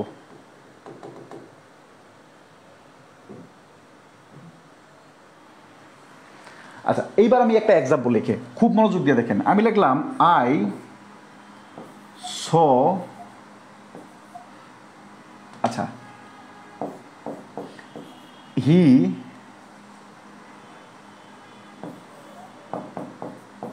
gives me a flower, FLOWER। খুব মনোযোগ দিয়ে দেখে, এখান থেকে আমরা একটা জিনিস শেখার চেষ্টা করব, যেখান থেকে প্রচুর প্রশ্ন হয়ে থাকে। He gives me a flower, সে আমাকে একটা ফুল দেয়।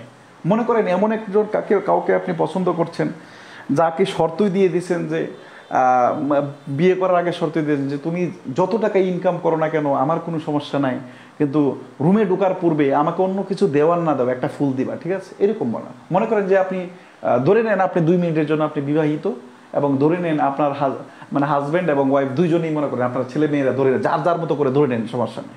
তো সে বলছে হি গিভস মি এ ফ্লাওয়ার। খুব মনোযোগ দিয়ে দেখেন, হিটা সাবজেক্ট, এটা আমরা জানি, গিভসটা ভার্ব। এবার প্রশ্ন করেন, হি গিভস মি এ ফ্লাওয়ার অথবা হি গিভস মি ফ্লাওয়ার্স, দুটোই হতে পারে। হি গিভস মি এ ফ্লাওয়ার অথবা হি গিভস মি ফ্লাওয়ার্স, দুইটাই হতে পারে। কেন এ ফ্লাওয়ার অথবা ফ্লাওয়ার্স, ওটা আমরা নাউনের মধ্যে আলোচনা করব। সে কাকে ফুল দেয়? হুম দ্বারা প্রশ্ন করো, হুম ডাজ হি গিভ, সে কাকে ফুল দেয়? আমাকে ফুল দেয়। হুমের প্রশ্ন দেখেন, whom does he give flower, whom does he give flower, সে কাকে ফুল দেয়? আমাকে ফুল দেয়। তার মানে হুম, একটা প্রশ্ন উত্তর পেয়ে গেলাম, হুমের প্রশ্ন। এগুলো কিছু লিখে না, বুঝেন?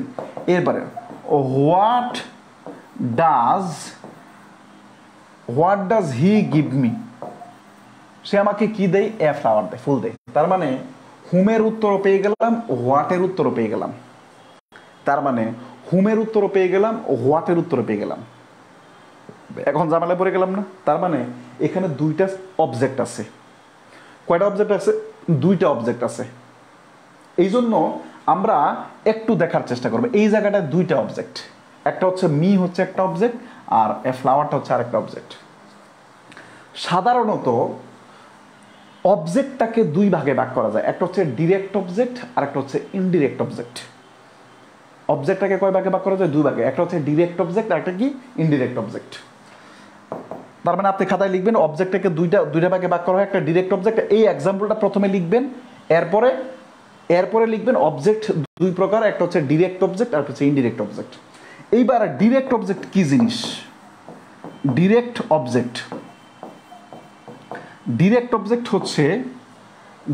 অবজেক্ট হচ্ছে হোয়াট দ্বারা প্রশ্ন করলে যেটা উত্তর পাওয়া যায়। ডিরেক্ট অবজেক্ট সমান সমান হোয়াট এর উত্তর অথবা বস্তুবাচক জিনিস। ডিরেক্ট অবজেক্ট কোনটা বলেন তো? হোয়াট এর উত্তর অথবা বস্তুবাচক জিনিস। মনে রাখেন, ডিরেক্ট অবজেক্ট হচ্ছে হোয়াট এর উত্তর অথবা বস্তুবাচক জিনিস।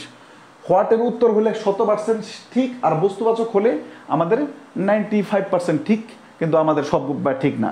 আমি বোঝানোর জন্য বলছি বস্তুবাচকটাই কি বলেন তো, ডিরেক্ট অবজেক্ট। আচ্ছা, এরপরে indirect object, INDIRECT, direct object, indirect object. Whom এর উত্তর অবলিক ব্যক্তিবাচক, এটা লিখবেন, হুমের উত্তর অবলিক ব্যক্তিবাচক।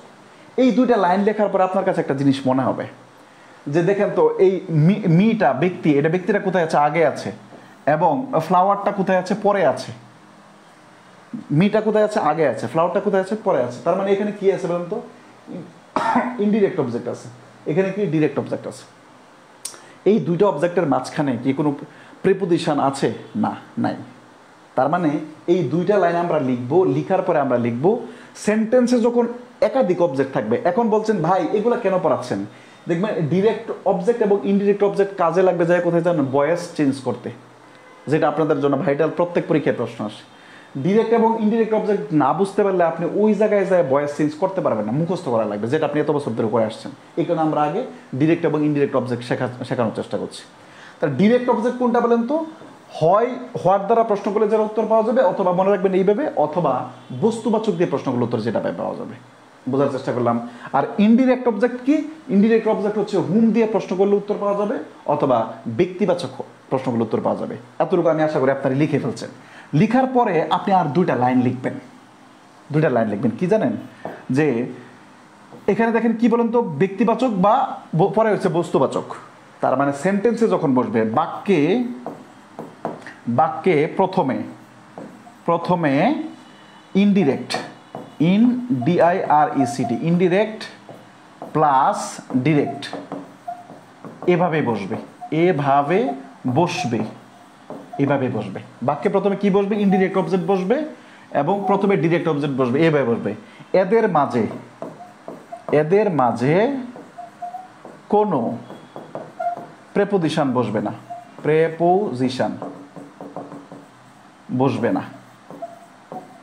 এদের মাঝে কোনো কি বসবে না, প্রেপোজিশন বসবে না। এদের মাঝে কি বলেন তো, কোনো প্রেপোজিশন বসবে না। কখন প্রেপোজিশন বসবে না বলেন, কখন প্রেপোজিশন বসবে না? যখন এই যে আগে ব্যক্তি বসবে, পরে যখন বস্তু বসবে। যখন মনে রাখবেন কিভাবে, হি গিভস মি এ ফ্লাওয়ার, এটা সবচেয়ে সুন্দর উদাহরণ। আগে ব্যক্তি বসছে, পরে বস্তু বসছে, কোনো প্রেপোজিশন বসে নাই।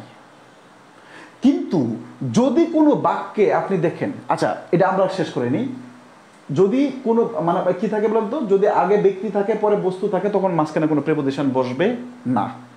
এর ব্যতিক্রম আছে, ব্যতিক্রম আমরা দেখানোর চেষ্টা করব। এখন ডিরেক্ট অবজেক্ট আর ইনডিরেক্ট অবজেক্ট আমরা চিনলাম, তাই তো? আরেকটা কথা আছে, আরেকটা কথা লিখিয়ে রাখবেন। বাক্যে যদি একটি মাত্র অবজেক্ট থাকে,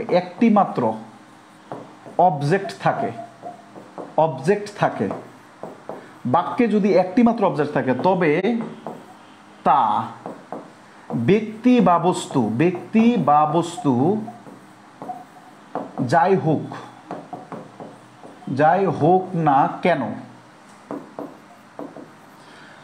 বাক্যে যদি একটি মাত্র অবজেক্ট থাকে, তবে তা ব্যক্তি বা বস্তু যাই হোক না কেন, তা অবশ্যই ডিরেক্ট অবজেক্ট হয়, অবজেক্ট হয়। আচ্ছা, একটু আগেই যেটা বোঝানোর চেষ্টা করছিলাম কি বলেন তো, ব্যক্তি থাকলে ইনডিরেক্ট অবজেক্ট, বস্তু থাকলে কি ডিরেক্ট অবজেক্ট। হোয়াট দিয়ে প্রশ্ন করলে ইনডিরেক্ট অবজেক্ট, হুম দিয়ে প্রশ্ন করলে ইনডিরেক্ট অবজেক্ট। এখন এই ডিরেক্ট এবং ইনডিরেক্টের প্রশ্ন কখন আসবে? যখন ডিরেক্ট এবং ইনডিরেক্টের প্রশ্ন কখন আসবে? যখন বাক্যে দুইটা অবজেক্ট থাকবে। কিন্তু যদি বাক্যে একটা অবজেক্ট থাকে, তখন ব্যক্তি থাকুক আর বস্তু থাকুক, ওটা সব সময়ই ডিরেক্ট অবজেক্ট বলা হবে, ওটাকে ইনডিরেক্ট অবজেক্ট বলা যাবে না। বোঝাতে পারলাম? ওটাকে কি বলা যাবে না, ইনডিরেক্ট অবজেক্ট বলা যাবে না। তার মানে আমরা এই লাইনটা লিখে বলবো। এই লাইনটা লিখার পরে আমরা একটা এক্সাম্পল দিব, যেমন আই স হার, আমি তাকে দেখলাম। আই স হার, আমি তাকে দেখলাম। এবার হুম ডিড আই সি, আমি কাকে দেখলাম, আমি তাকে দেখলাম। আমি তাকে দেখলাম। তাহলে এইখানে হার শব্দটা আমাদের ইনডিরেক্ট অবজেক্ট হওয়ার কথা, কিন্তু যেহেতু একটা মাত্র অবজেক্ট, এই কারণে এই জন্য এটা কি বলা হবে, ডিরেক্ট অবজেক্ট বলা হবে। আমি আশা করি ক্লিয়ার করতে পারলাম। তার মানে আমরা প্রথমে অবজেক্ট চিনলাম, এরপরে অবজেক্ট চিনার পর অবজেক্টটা দুইটা প্রকার হয়, ব্যক্তির জন্য একটা হয়, বস্তুবাচক একটা হয়, ডিরেক্ট হয় ইনডিরেক্ট হয়। ডিরেক্ট ইনডিরেক্টের প্রশ্ন কখন আসবে? যখন অবজেক্ট দুইটা থাকবে।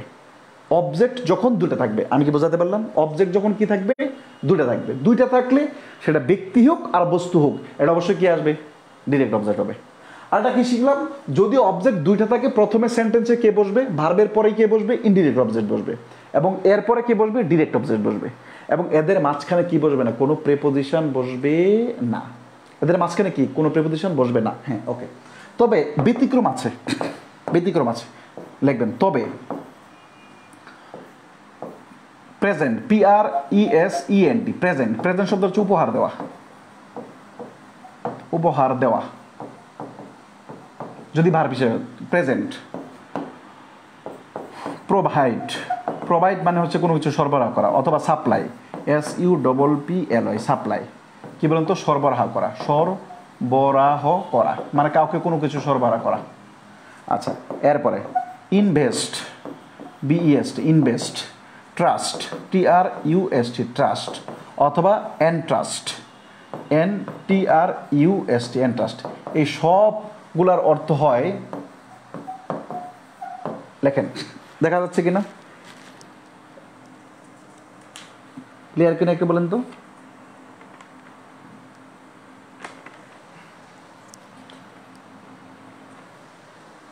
আচ্ছা, আমরা জানি ইনভেস্ট শব্দের অর্থ হচ্ছে কি বলেন তো? ইনভেস্ট শব্দের অর্থ কি? মানে বিনিয়োগ করা, বিষয়টা এরকম না। ট্রাস্ট শব্দ তো বিশ্বাস স্থাপন করা, এন্টার শব্দ তো বিশ্বাস স্থাপন। এদের অর্থ একটা দায়িত্ব দেওয়া, দায়িত্ব দেওয়া। এই যে কয়টা ভার্ব আছে আপনি শুধু মুখস্থ রাখবেন। Present, provide, supply, invest, trust, কি বলেন তো? এন্ট্রাস্ট। এই যে কয়টা ভার্ব আছে, এদের পরে এই কয়টা ভার্ব যদি সেন্টেন্সে থাকে, এই কয়টা ভার্ব যদি সেন্টেন্সে থাকে, তখন মাঝখানে প্রেপোজিশন উইথ বসে, উইথ বসে। মাঝখানে প্রেপোজিশন কে বসে? উইথ বসে। কখন? Indirect object plus with plus direct object. Indirect object plus with plus direct object. স্ট্রাকচারটা এরকম হয় যে indirect object, in direct object plus with plus কি বলেন তো? ডিরেক্ট অবজেক্ট, এরকম হয়। এটা ব্যতিক্রম। এই কয়টা হচ্ছে ব্যতিক্রম। আমি কি বোঝাতে পারলাম? এই কয়টা কি বলেন তো? ব্যতিক্রম। মাঝখানে কি বসবে? অন্য কোনো প্রেপোজিশন না, শুধুমাত্র উইথ বসবে। শুধুমাত্র কি বসবে? উইথ বসবে। ওকে, আমি আশা করি এতটুকু লেখা হলো। দ্রুত একটু লিখে ফেলেন। প্রেজেন্ট, উপহার দেওয়া, provide, supply, invest, trust, entrust, এগুলো যদি থাকে তখন ইনডিরেক্ট অবজেক্ট, এরপরে উইথ, এরপরে ডিরেক্ট অবজেক্ট হবে। একটা এক্সাম্পল দিই, চলেন একটা এক্সাম্পল দিই। যেমন আই সাপ্লাইড, SUPPLIED, সাপ্লাইড, আমি দিয়েছিলাম দা পুর, পুরদেরকে কি বলেন তো? With food, with food. খুব, অথবা আই সাপ্লাইড হিম দিলে আপনাদের মনে হয় বুঝতে একটু সুবিধা হবে। আই সাপ্লাইড হিম, খুব ভালো করে লক্ষ্য করেন। আই সাপ্লাইড হিম, হিম কি ধরেন? ব্যক্তিবাচক অবজেক্ট বা ইনডিরেক্ট অবজেক্ট। আর ফুড কি বলেন তো? বস্তুবাচক অবজেক্ট। আমি কাকে দিয়েছিলাম? তাকে দিয়েছিলাম, ব্যক্তি মানে ব্যক্তিবাচক অবজেক্ট। হুমের উত্তর। আমি কি দিয়েছিলাম? খাদ্য দিয়েছিলাম, বস্তু, বস্তুবাচক অবজেক্ট। তা মাঝখানে আমাদের প্রিপোজিশন থাকার কথা না, কিন্তু এই যে এই ভার্বটা থাকার কারণে, ওই যে 6টা ভার্ব লেখাইছি, এই 6টা ভার্ব থাকলে এখানে ইনডিরেক্ট অবজেক্ট এবং ডিরেক্ট অবজেক্টের মাঝখানে প্রিপোজিশন কি থাকবে? উইথ থাকবে। আমি আশা করে বোঝাতে পারলাম। আরো প্র্যাকটিস করাবো আমাদের। আরেকটা সেন্টেন্স দিয়ে আমরা শেষ করব, আরেকটা সেন্টেন্স দিয়ে আমরা শেষ করব। কখনো যদি এইরকম হয়, দুইটা সেন্টেন্স আমি পাশাপাশি লিখবো এবার। যেমন তখন আমরা কি লিখছিলাম? হি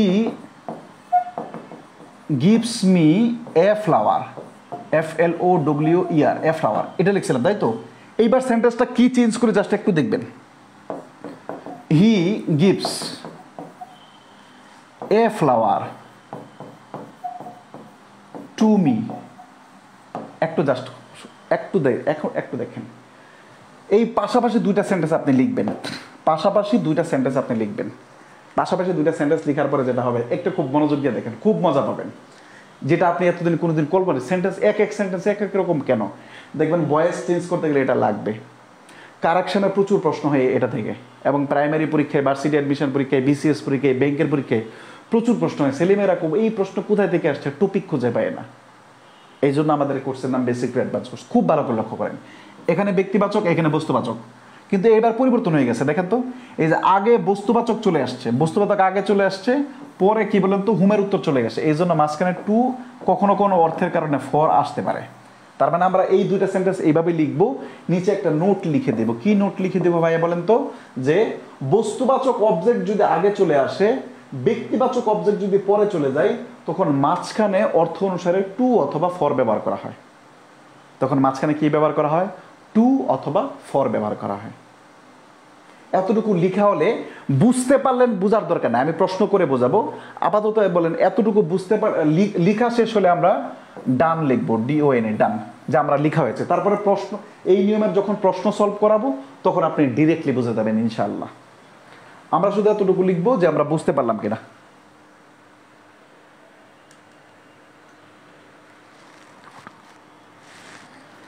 আমরা জাস্ট একটু দেখবো, হ্যাঁ, যে আমরা মানে আমরা লিখতে পারলাম কিনা, এতটুকু লিখতে পারলাম কিনা।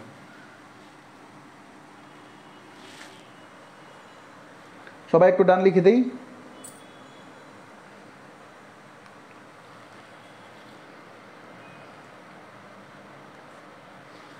সবাই জাস্ট খালি শুধু আমরা একটু ডান লিখে দিব।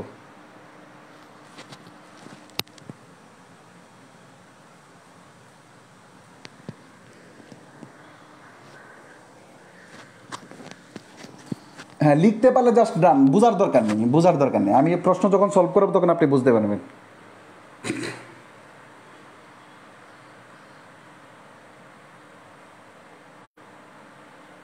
আচ্ছা, এবার প্রশ্ন যখন আমরা করবো তখন আপনারা বুঝে যাবেন। দেখেন এবার প্রশ্ন করি, চলেন যাই, আবার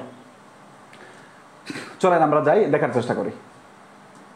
এদিক তাকান, দেখেন ইনডিরেক্ট এবং ডিরেক্ট অবজেক্ট থেকে কি রকম প্রশ্ন হয়ে থাকে। দেখেন খুব ভালো করে লক্ষ্য করেন, এখানে একটা প্রশ্ন আসছে, এই যে এটা দেখেন, এই প্রশ্নটা আসছে, দেখেন খুব মনোযোগ দিয়ে দেখবেন। মানে আপনার জন্য বই কপি করে নিয়ে আসা, কি টেনশন করেন কেন? ভয় নেই, কোনো ভয় নেই। দেখেন, whom do you like most, তুমি কাকে বেশি পছন্দ করো বলছে। এখানে হুমটা আসলে কি? আমরা জানি অনেকগুলা অবজেক্ট কে কে হইতে পারে বলেন তো? নাউন অথবা প্রনাউন। বলছিলাম ইন্টারগেটিভ প্রনাউন নামে একটা প্রনাউন আছে যেটা দিয়ে প্রশ্ন করা হয়। ইন্টারগেটিভ প্রনাউন দিয়ে কি হয়? প্রশ্ন করা হয়। খুব মনোযোগ দিয়ে দেখেন, এইখানে যেহেতু প্রশ্ন করা হয়েছে, প্রশ্ন করার জন্য আমাদের অতিরিক্ত অক্সিলারি ভার্ব আসছে। সাবজেক্ট কি বলেন তো? ইউ। সাবজেক্ট কি বলেন তো? ইউ। আর ভার্ব কে বলেন তো? লাইক। আর মোস্ট হচ্ছে কি বলেন তো? আমাদের অ্যাডজেক্টিভ। এই মানে একমাত্র হুমটা কি বলেন তো? অবজেক্ট। এখানে অবজেক্ট সেন্টেন্সের শুরুতে কেন? এটা আমরা প্রনাউন অধ্যায়ে পড়বো, এটা ইন্টারগেটিভ প্রনাউন। এখন প্রশ্ন হচ্ছে যে আমাদের এইখানকার একটু খুব ভালো করে লক্ষ্য করেন, একটু খুব এই জায়গা থেকে শুরু করে এই জায়গা পর্যন্ত আমরা কোনো অবজেক্ট খুঁজে পাই নাই। এখানে কি পাইছি? হুম খুঁজে পাইছি, হুম খুঁজে পাইছি। সাধারণত হুম দ্বারা প্রশ্ন করলে আমরা ইনডিরেক্ট অবজেক্ট পাই। এখন আছে কি আমাদের হুম দ্বারা প্রশ্ন করে না, হুম নিজেই আছে। হুম কি আছে বলেন তো? নিজেই আছে। এখন হুমটা নিজেই আবার কি বলেন তো? আমাদের অবজেক্ট হয়। বোঝাতে পারলাম? হুমটা নিজেই কি হয়? অবজেক্ট হয়। তার মানে আমরা এটা জানবো যে হুম দ্বারা প্রশ্ন করা হলে অথবা হুম যদি বাক্যে একটা মাত্র অবজেক্ট থাকে, একটু আগে কি বলছিলাম? ইনডিরেক্ট অবজেক্ট এবং ডিরেক্ট অবজেক্টের প্রশ্ন তখনই যাবে যখন একাধিক প্রশ্ন আসবে, যখন একাধিক অবজেক্ট থাকবে। এই বাক্যে অবজেক্ট আছে কয়টা? একটা। কয়টা অবজেক্ট? একটা। সেটা একটা অবজেক্ট যদি থাকে তখন সেটা সবসময় কি হয়? ডিরেক্ট অবজেক্ট হয়। এই কারণে আমাদের এইখানে দেখেন এটা প্রশ্ন আসছে, এটা প্রশ্নটা কোথায় আসছে আপনি দেখেন, ওই যে খুব ভালো করলেন। তার মানে হুমটা আমাদের এখানে কি বলেন তো? এই যে ডিরেক্ট অবজেক্ট। রিলেটিভ প্রোনাউন না, রিলেটিভ প্রোনাউন না, এটা আমরা আলোচনা করব। সাবজেক্ট না, সাবজেক্ট না। এরপরে এইখানে সাবজেক্ট হচ্ছে কি বলেন তো? ইউ। আর ইনডিরেক্ট অবজেক্ট না, ইনডিরেক্ট অবজেক্ট। বাক্যে যেহেতু সাবজেক্ট অবজেক্ট আছে কয়টা বলেন তো? একটা। এই জন্য আমাদের কি বলেন তো? একটা যেহেতু আছে, একটা থাকলে ডিরেক্ট হবে। 2 নাম্বার কোশ্চেন একই ধরনের, 2 নাম্বার প্রশ্ন একই ধরনের। দেখেন, হোয়াট ডিড ইউ টেল হার, তুমি তাকে কি বলেছিলে? দেখেন আমাদের ইউটা হচ্ছে সাবজেক্ট, টেল হচ্ছে ভার্ব। কাকে বলেছিল? তাকে বলেছিল। কি বলেছিলে? হোয়াট বলেছিল। কি এর উত্তর? এখন হার হচ্ছে আমাদের ইনডিরেক্ট অবজেক্ট, কিন্তু হোয়াট কি বলেন তো? Direct object. কেন? হোয়াট দিয়ে প্রশ্ন করা হলে অথবা হোয়াট নিজে হলেও আমাদের কি আসবে বলেন তো, ডিরেক্ট অবজেক্ট। যেহেতু আমাদের দুইটা অবজেক্ট আছে, এই কারণে হোয়াট দিয়ে প্রশ্ন করা হোক অথবা হোয়াট নিজে থাকুক, তার মানে কি আসবে বলেন তো, ডিরেক্ট অবজেক্ট। সঠিক আনসার দেখেন দেয়া আছে D number, direct object. Object থেকে কিভাবে প্রশ্ন হয় দেখছেন, আপনি কোনো কি চিন্তা ভাবনা করছেন কোনো দিন যে এটা কোথায় থেকে আসলো? এটা মূলত এই আলোচনা থেকে আসছে। এবং আজকের পর থেকে আমার এই কনফিউশনটা, আপনাদের হাতে যখন লেকচার শিট চলে যাবে তখন আপনাদের ক্লাস করাটা আরও খুব বেশি স্মুথ হয়ে যাবে ইনশাল্লাহ, এবং এই কাজটা খুব দ্রুত সময়ের ভিতরে করা হবে ইনশাল্লাহ। ওকে, চলো আমরা দেখি অবজেক্ট থেকে কি টাইপের প্রশ্ন হয়। অবজেক্ট থেকে কি টাইপের প্রশ্ন হয় দেখেন, এদিক তাকান। 12 নম্বর প্রশ্ন আমরা খোঁজার চেষ্টা করি, চুজ দ্য কারেক্ট সেন্টেন্স। দেখেন কারেকশনে এই জায়গাটা থেকে প্রচুর পরিমাণ প্রশ্ন হয়ে থাকে। কারেকশনে প্রচুর, প্রেজেন্ট একটা ভার্ব আছে, প্রেজেন্ট একটা ভার্ব থাকলে এদিক তাকান, হার দেখেন, আই প্রেজেন্ট হার, আমি কাকে দিয়েছিলাম, তাকে দিয়েছিলাম, কি দিয়েছিলাম, ফুল দিয়েছিলাম। তা সাধারণত এখানে আমাদের কি বললাম তো, ব্যক্তিবাচক অবজেক্ট, বস্তুবাচক অবজেক্ট। সাধারণত কি কোনো প্রিপোজিশন বসবে না। সাধারণত আমি আরেকটু বড় করে দিচ্ছি আপনাদের বোঝার জন্য। দেখেন এইখানে এই 4টা অপশন আছে। 12 নম্বর প্রশ্নের 2টা অপশন আমরা প্রথমে দেখছি, পরের 2টা অপশন আমরা পরে দেখব। এই যে এখানে ব্যক্তিবাচক অবজেক্ট, 2টা অবজেক্ট, কেন? ভার্বের পরে ব্যক্তি থাকলে আমাদের কি একটা অবজেক্ট, বস্তু থাকলে আরেকটা অবজেক্ট, তার মানে একটা অবজেক্ট 2টা অবজেক্ট। ব্যক্তিবাচক অবজেক্ট, বস্তুবাচক অবজেক্ট, এই 2টা অবজেক্টের মাঝখানে কোনো প্রিপোজিশন বসে না? বসে না। কিন্তু কিছু 6টা ভার্ব লিখে দিয়েছিলাম, এই 6টা ভার্ব থাকলে প্রিপোজিশন একটা বসে, কি? উইথ বসে। তার মানে এটা সঠিক আনসার না। আচ্ছা, শি ওয়াজ প্রেজেন্ট, এটা প্যাসিভ ভয়েস হয়ে গেছে। শি ওয়াজ প্রেজেন্ট মানে তাকে দেওয়া হয়েছিল, এটা প্যাসিভ হয়ে গেছে, এটা সেন্টেন্স হয় না। আচ্ছা, এরপরে আমরা এটা দেখব, I present a flower for her. I present a flower for her, আমাদের কি ফর আসবে না কি বলেন তো, উইথ আসবে? উইথ আসবে, কারণ প্রেজেন্ট ভার্বের কারণে। I present her with flower, এই যে দেখেন প্রেজেন্ট, এরপরে ব্যক্তিবাচক অবজেক্ট, এরপরে বস্তুবাচক অবজেক্ট, মাঝখানে উইথ। আমি আশা করি বোঝাতে পারলাম। এর পরবর্তীতে আমরা দেখার চেষ্টা করব পরবর্তী প্রশ্ন আমরা দেখার চেষ্টা করব। চলেন আরেকটা প্রশ্ন আমরা দেখার চেষ্টা করি, আরেকটা প্রশ্ন আমরা করব। দেখেন 15 নম্বর কোশ্চেনটা আমরা দেখার চেষ্টা করব। 15 নম্বর প্রশ্ন দেখেন, রাহাত গেভ, রাহাত দিয়েছিল, খুব ভালো করে লক্ষ্য করুন, রাহাত গেভ, রাহাত দিয়েছিল। এরপর দেখেন এ বুক, একটা বই, বস্তুবাচক অবজেক্ট। এ বুক, একটা বই, বস্তুবাচক অবজেক্ট। তার মানে আগে কি আসবে বলুন তো, ব্যক্তিবাচক অবজেক্ট। প্রথমে দেখেন এট দ্য ফ্রেন্ডস, এখন দেখেন প্রিপোজিশন আছে, ব্যক্তিবাচক অবজেক্ট এরপরে বস্তুবাচক অবজেক্ট, 2টা অবজেক্ট যখন বসে তখন ওই 6টা ভার্ব ছাড়া কোনো প্রিপোজিশন বসে না, এই কারণে আমাদের এখানে এটটা আসবে না। এরপরে টু হিজ ফ্রেন্ডস, না, টুটা কখনো যদি ব্যক্তি পরে যাইতো তখন এই যে একটা নিয়ম নোট লেখাইছিলাম, যেমন আই সো হার, মানে হি gives me A book, he gives a book to me. তা ব্যক্তি যখন পরে থাকে, সেন্টেন্সের শেষে থাকে, তখন টু বসে। তার মানে আমাদের এখানে ব্যক্তি আছে সেন্টেন্সের আগে, মানে এই ভার্বের আগে, এই কারণে আমাদের প্রিপোজিশন বসবে না। হিজ ফ্রেন্ড, অথবা আমাদের কি আছে বলেন তো, ফর হার ফ্রেন্ড, এখানে ফর প্রিপোজিশন আছে। তার মানে সঠিক আনসার কোনটা বলেন তো, সি নাম্বার। কেন C number?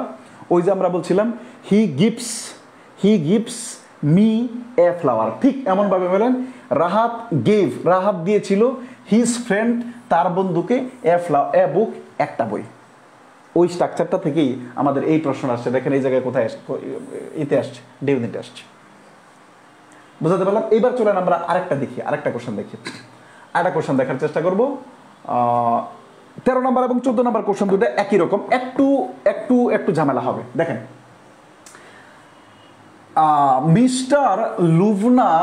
Mrs Lubna has returned.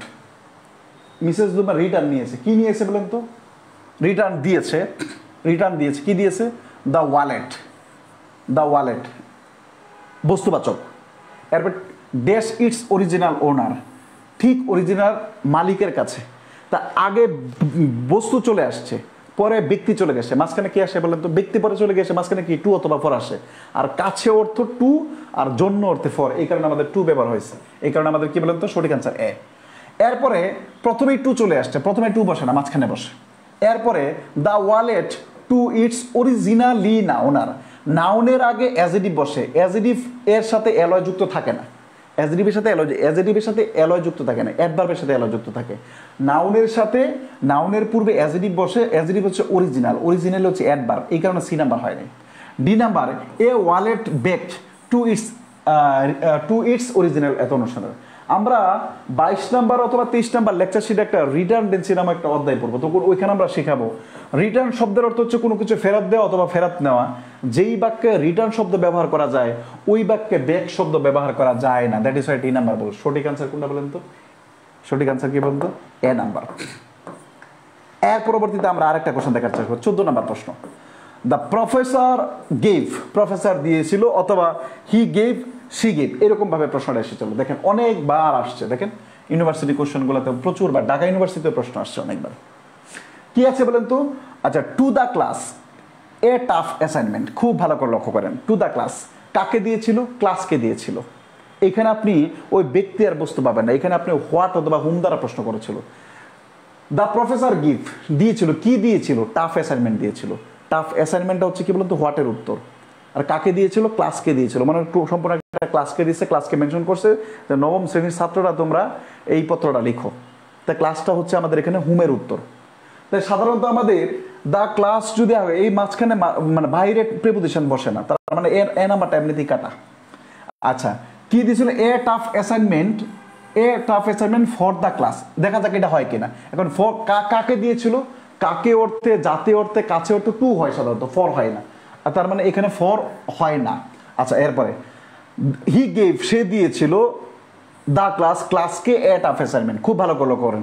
এই যে আমাদের কি বলুন তো? Indirect object, indirect object plus direct object, মাঝখানে কোনো প্রিপোজিশন বসে না? মাঝখানে কোনো প্রিপোজিশন বসে না, এই জন্য দেখেন মাঝখানে প্রিপোজিশন নাই। সঠিক আনসার কোনটা বলেন তো? C number. D number, an assignment tough to the class. An assignment to the class. খুব ভালো করে, এন অ্যাসাইনমেন্ট টাফ মানে এন অ্যাসাইনমেন্ট টাফ না, এ টাফ অ্যাসাইনমেন্ট। অ্যাসাইনমেন্ট শব্দ হচ্ছে নাউন, নাউনের পূর্বে অ্যাজেটিভ বসে না, অ্যাজেটিভের পরে নাউন বসে না। সো নাউনের পরে অ্যাজেটিভ বসে না, অ্যাজেটিভের আমাদের টাফ অ্যাসাইনমেন্ট হয়, অ্যাসাইনমেন্ট টাফ হয় না। অ্যাসাইনমেন্ট নাউনের পূর্বে অ্যাজেটিভ বসে, আমাদের নাউনের পরে নয়। আমরা অ্যাজেটিভ অ্যাডভার্ব যখন পড়বো তখন আরো বিস্তারিত আলোচনা করার সুযোগ পাবো। এই কারণে আমাদের ডি নাম্বার হয় না। আমরা এতক্ষণের আলোচনায় অবজেক্ট সম্পর্কে পূর্ণাঙ্গ ধারণা পাওয়ার চেষ্টা করলাম। একটা হচ্ছে অবজেক্ট কি, অবজেক্ট কি করে পাওয়া যায়, অবজেক্ট হচ্ছে কত প্রকার, ডিরেক্ট অবজেক্ট, ইনডিরেক্ট অবজেক্ট, কখন প্রিপোজিশন বসে কখন বসে না। এরপরে আমরা এই রিলেটেড বিগত প্রশ্ন সলভ করার চেষ্টা করলাম। এইবার আপনি বলেন যে আপনি এবার বুঝতে পারলেন কিনা। অবজেক্ট ক্লিয়ার, এইবার লেখেন ও এফ সি, মানে অবজেক্ট ফুল ক্লিয়ার, ও এফ সি। খাতা লেখেন। বন্ধু আরে করো তোমার মনে জালো, ও বন্ধু আরে করো তোমার মনে জালো, আমার গায়ে যত দুঃখ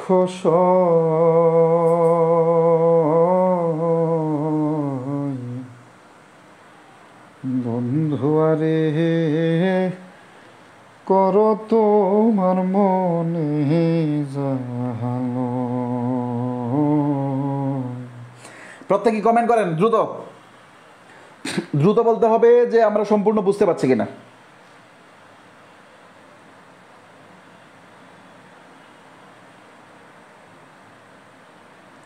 ও এফ সি সি, না না না মানে বুঝি নাই, মানে আপনি বুঝতে পারেননি। বুঝতে না পারলে একবারে বুঝতে যারা পারবেন না তারা দুইবার ক্লাস দেখবেন। যেহেতু আপনার একবারে বুঝতে সমস্যা হলে তো সবাই যে এখানে 1700 ছেলে মেয়ে যে একবারে বুঝে ফেলবেন বিষয়টা এরকম না। যাদের আচ্ছা আগে এটা বলেন যে ওটা ক্লিয়ার কিনা।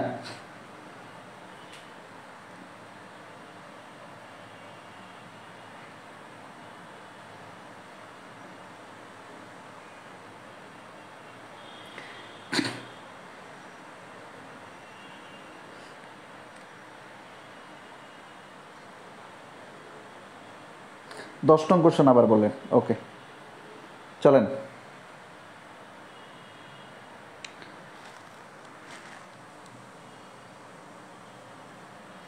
আপনাদের মন্তব্য হচ্ছে আসতেছে না নাকি আমাদের বুঝতেছে না? একটু নোট লেখার সময় দিবেন প্লিজ। কমেন্টস মানে খুব স্লোলি আসছে, মনে হচ্ছে আপনারা কমেন্টস করছেন না এরকম, কিন্তু কমেন্টস করছেন, কিন্তু খুব স্লোলি আসছে।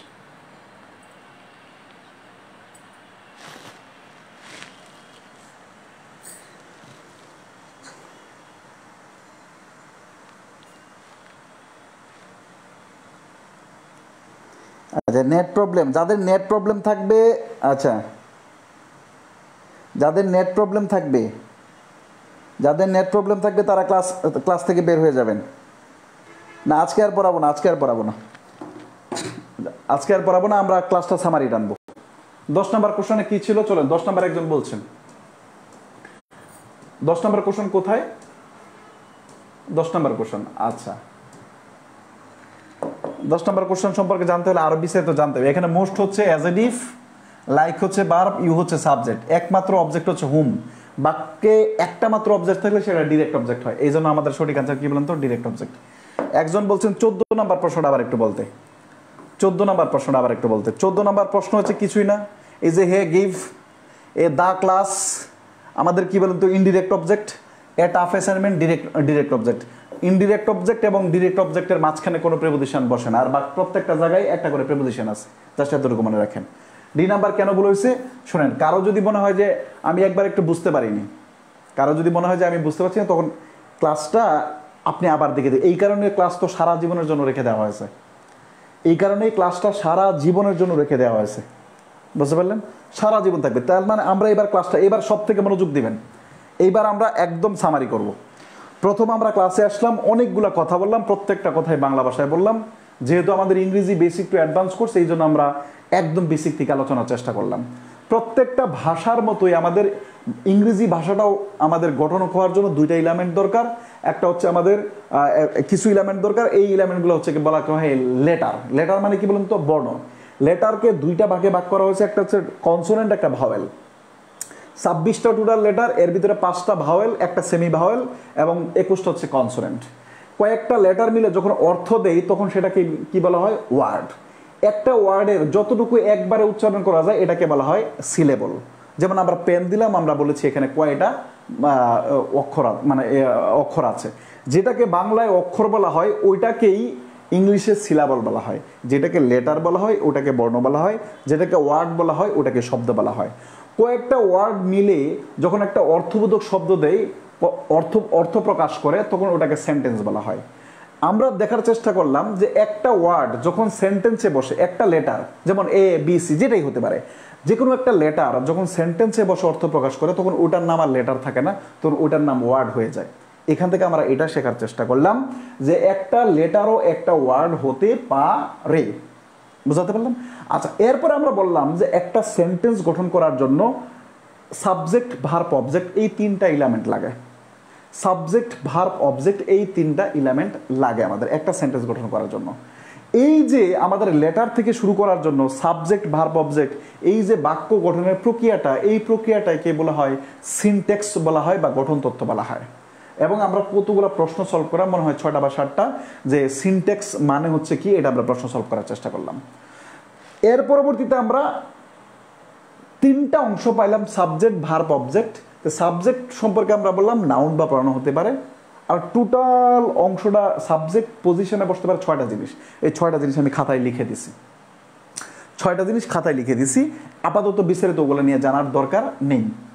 এরপরে আমরা শেখার চেষ্টা করলাম যে অবজেক্ট নিয়ে, অবজেক্টও বলার চেষ্টা করলাম, যে আমরা উদাহরণ দিলাম এবং অবজেক্ট কিভাবে পাওয়া যায়, ভার্বকে কি অথবা কাকে দ্বারা প্রশ্ন করলে অবজেক্ট পাওয়া যায়, কি দ্বারা প্রশ্ন করলে যেটা পাওয়া যায়। এরপরে আমরা উদাহরণ দিলাম যে কি এবং কাকে দ্বারা প্রশ্ন করলে যেমন অবজেক্ট পাওয়া যায়, হোয়ার অথবা কোথায়, কখন, কিভাবে, কেমন, এই 4টা দ্বারা, মানে হোয়ার, হোয়েন, হোয়াই, হাউ, এই 4টা দ্বারা ভার্বকে প্রশ্ন করা হলো তখন কি পাওয়া যায়? অ্যাডভার্ব পাওয়া যায়, তখন আর অবজেক্ট পাওয়া যায় না। এরপর আমরা অ্যাডভার্ব এবং অ্যাডজেক্টিভ নিয়ে, আমাদের অবজেক্ট নিয়ে আমরা প্রশ্ন সলভ করার চেষ্টা করলাম। এরপরেই দেখাইলাম যে অবজেক্ট দুইটা প্রকার হয়, একটা হচ্ছে ডিরেক্ট অবজেক্ট, একটা হচ্ছে ইনডিরেক্ট অবজেক্ট। ডিরেক্ট অবজেক্ট সাধারণত বস্তুকে বলা হয়, ইনডিরেক্ট অবজেক্ট বস্তুকে বলা হয়। সেন্টেন্সে যখন বসে তখন ইনডিরেক্ট অবজেক্ট আগে বসে, ব্যক্তি আগে বসে, বস্তু পরে বসে, এবং এদের মাঝখানে কোনো প্রিপোজিশন বসে না। তবে 6টা ওয়ার্ড লিখে দিলাম যে এই 6টা ওয়ার্ডের পরে ইনডিরেক্ট অবজেক্ট, এরপরে যদি এই মানে এই ভার্বের সাথে থাকে তখন উইথ ব্যবহার করা হয় প্রিপোজিশন। এরপরে আমরা কয়টা প্রশ্ন সলভ করলাম। এরপরে আমরা বললাম যে যদি কখনো ব্যক্তি শেষে চলে যায়, মানে ইনডিরেক্ট অবজেক্ট শেষে চলে যায়, সেক্ষেত্রে আমাদের তখন এই দুইটা অবজেক্টের মাঝখানে প্রিপোজিশন টু অথবা ফর বসে অর্থ অনুসারে। আমরা এটাও বলার চেষ্টা করলাম যে যদি সেন্টেন্সে একটা অবজেক্ট থাকে, যদি সেন্টেন্সে একটা অবজেক্ট থাকে, তখন ওটা ব্যক্তি থাকুক আর বস্তু থাকুক, ওটা দেখার টাইম নেই, ওটা সবসময় ডিরেক্ট অবজেক্ট, ওটা সবসময় ডিরেক্ট অবজেক্ট। এবং আমরা কিছু ডিরেক্ট ইনডিরেক্ট অবজেক্ট নিয়ে প্রশ্ন সলভ করার চেষ্টা করলাম। আমাদের আজকে প্রথম ক্লাস, এবং আমরা একটু সময় লাগবে আমাদের মূল রিদমে যাইতে, এবং আমি আশা করি আপনি ঠিক যতটা প্রত্যাশা নিয়ে ভর্তি হয়েছিলেন যে ঠিক যতটুকু বেসিক থেকে অ্যাডভান্স পর্যন্ত আলোচনা আসবে, এতটুকু বেসিক থেকে অ্যাডভান্স পর্যন্ত আলোচনা আপনি মনে হয় পাইছেন। এখান থেকে যে প্রশ্নগুলো পাইছে আমার মনে হয় যে আপনি আরেকবার বাসায় যদি চোখ বোলান, এরপরে আপনার আর কোনোদিন ভুল হওয়ার কথা নয়। এইবার আপনাদের আগামী 2-4 মিনিট আপনাদের একটু বলতে হবে যে আজকের যে ক্লাসটা, অনেকেই ক্লাসে জয়েন করতে পারেননি, নেটের সমস্যা, প্রথম ক্লাস যেহেতু, ক্লাসটার জন্য রেকর্ড রাখা হচ্ছে। তা আমাকে একটু বলেন যে আপনি আজকে যে ক্লাসটা আপনারা করলেন কতটুকু বুঝতে পারলেন এবং কেমন লাগলো, আপনি একটু মন খুলে বলেন। তার মানে আপনাদের মতামতের উপর ভিত্তি করে আমার পরবর্তী স্টেপগুলো আগানো হবে। একটু মন খুলে বলেন তো কেমন বুঝতে পারলেন, যতটুকু বেসিক থেকে আশা করছিলেন এতটুকু বেসিক থেকে শুরু হলো কিনা, এবং মানে কতটুকু বুঝতে পারেন বা কেমন বুঝতে পারেন, এটা একটু বলেন আমাকে। কেমন বুঝতে পারছেন, ক্লাসটা কেমন বুঝতে পারলেন, প্রত্যেকে একটু মতামত দেন, এবং আপনাদের মতামত নিয়ে আজকের ক্লাসটা শেষ করা হবে ইনশাল্লাহ।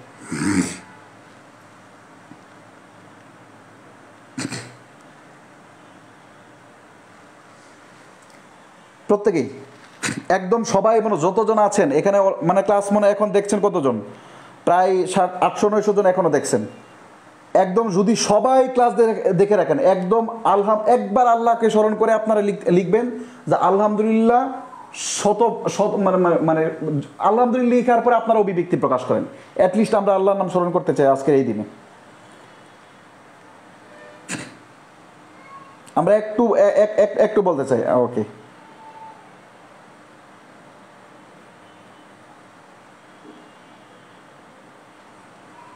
একদম যারা আছেন প্রত্যেকেই মন্তব্য করে যান তো। দেখেন আপনাদের এই মন্তব্যটাই হয়তো বা আমাকে সামনে আগাবে। হ্যাঁ, অনেক অনেক সুন্দর হয়েছে আলহামদুলিল্লাহ। যারা মন্তব্য করছে আমি প্রত্যেকের নাম পড়ছি। সৃষ্টি বলছে আলহামদুলিল্লাহ, অনেক ভালো লাগলো, আলহামদুলিল্লাহ। ওকে, সাফওয়ানা কি বলেন তো, সাইবা মনে হয়, আফনান সাইবা, আলহামদুলিল্লাহ। প্রত্যেকে একটু মন্তব্য করুন, করেন। আপনাদের এই মন্তব্যটা আমার পরবর্তী কাজে লাগবে। হ্যাঁ, আলহামদুলিল্লাহ আমার কাছে বেস্ট ক্লাস, আলহামদুলিল্লাহ, ক্লাসটা ভালো লাগছে, আলহামদুলিল্লাহ স্যার ভালো হয়েছে। ওকে,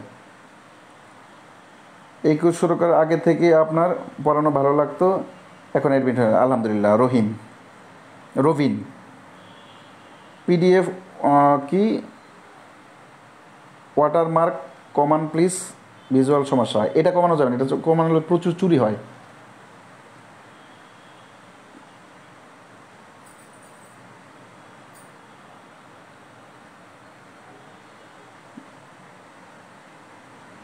ক্যামেরা একজন বলছেন, ক্যামেরা নিয়ে কেউ এতদিন বলেনি, কিন্তু আপনি আজকে ফার্স্ট বলেন, তারপরে চিন্তা ভাবনা করা হবে ইনশাল্লাহ, প্রত্যেকটা মতামত নেওয়া হবে ইনশাল্লাহ। I am totally satisfied. আচ্ছা, আলহামদুলিল্লাহ। উম্মে হাবিবা,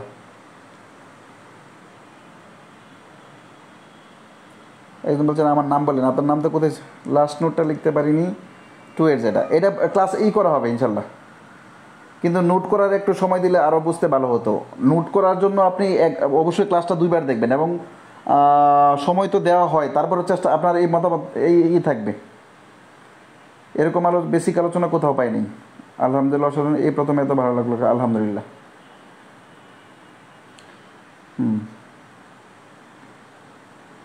পিডিএফটা পাবো কই? পিডিএফটা ওই যে আমাদের দেওয়া হবে, হোয়াটসঅ্যাপ গ্রুপে লিঙ্ক দেওয়া হবে। হোয়াটসঅ্যাপ গ্রুপে লিঙ্ক হলেই আপনি ওইখান থেকে ডাউনলোড দিতে পারবেন। এত কমেন্টের মধ্যে কোশ্চেন করার আনসার পাই না ভাই, কোথায় পান? এই যে সুমাইয়া মুক্তা, প্রাইমারি ব্যাচে পড়া দেওয়া হবে আপনার থেকে। আমি যেভাবে পড়ানোর পরে আপনার কারো কোনো কোশ্চেন থাকার কথা না, এটা হচ্ছে প্রথম কথা। তা আপনি প্রশ্ন না পাইলে এটা কীভাবে করলেন বলেন? পাইলেন, প্রশ্ন পাবেন অবশ্যই। প্রথম ক্লাস তো হয়তো বা একটু এলোমেলো লাগবে, ইনশাল্লাহ আমাদের শুরু হয়ে যাবে ইনশাল্লাহ। প্রাইমারির জন্য কোন কোন বই পড়বো এটা আগামীকাল বলবো ইনশাল্লাহ। পোস্ট দিয়ে দিব, পোস্টে লিখে দেবো ইনশাল্লাহ। প্রাইমারির জন্য কোন কোন বই লাগবে এটা পোস্টে লিখে দেবো, পোস্টে। মুখস্থ বিষয়গুলো কীভাবে বলবো প্লিজ আপনার পরামর্শ থাকবে। মুখস্থ শীট দিয়ে দিই তারপরে।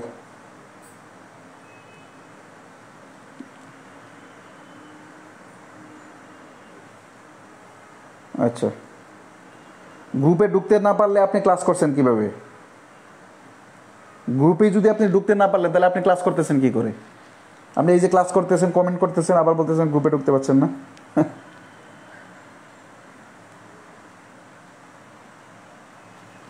আপনি বেসিকের বস, আলহামদুলিল্লাহ। সব কিছুই অসাধারণ, কিন্তু আপনার নেটের সমস্যা, আপনার নেটের সমস্যা হয়। যেহেতু এখন আবহাওয়া সমস্যা হচ্ছে, আমার হাই স্পিডের নেট নিয়ে ক্লাস নেওয়া হয়, তা সুতরাং নেট সবসময় সমস্যা হয় না। আজকে নেটে খুব অল্প সময়ের জন্য হওয়া হলে মনে হয়। ইংলিশের জন্য ভালো বই কোনটা হবে? তা আপনি এই কোর্স করতেছেন আর বই দিয়ে কী করেন? শিটের জন্য, শিটের পিডিএফের জন্য আলাদা কোনো পেমেন্ট করতে হবে না।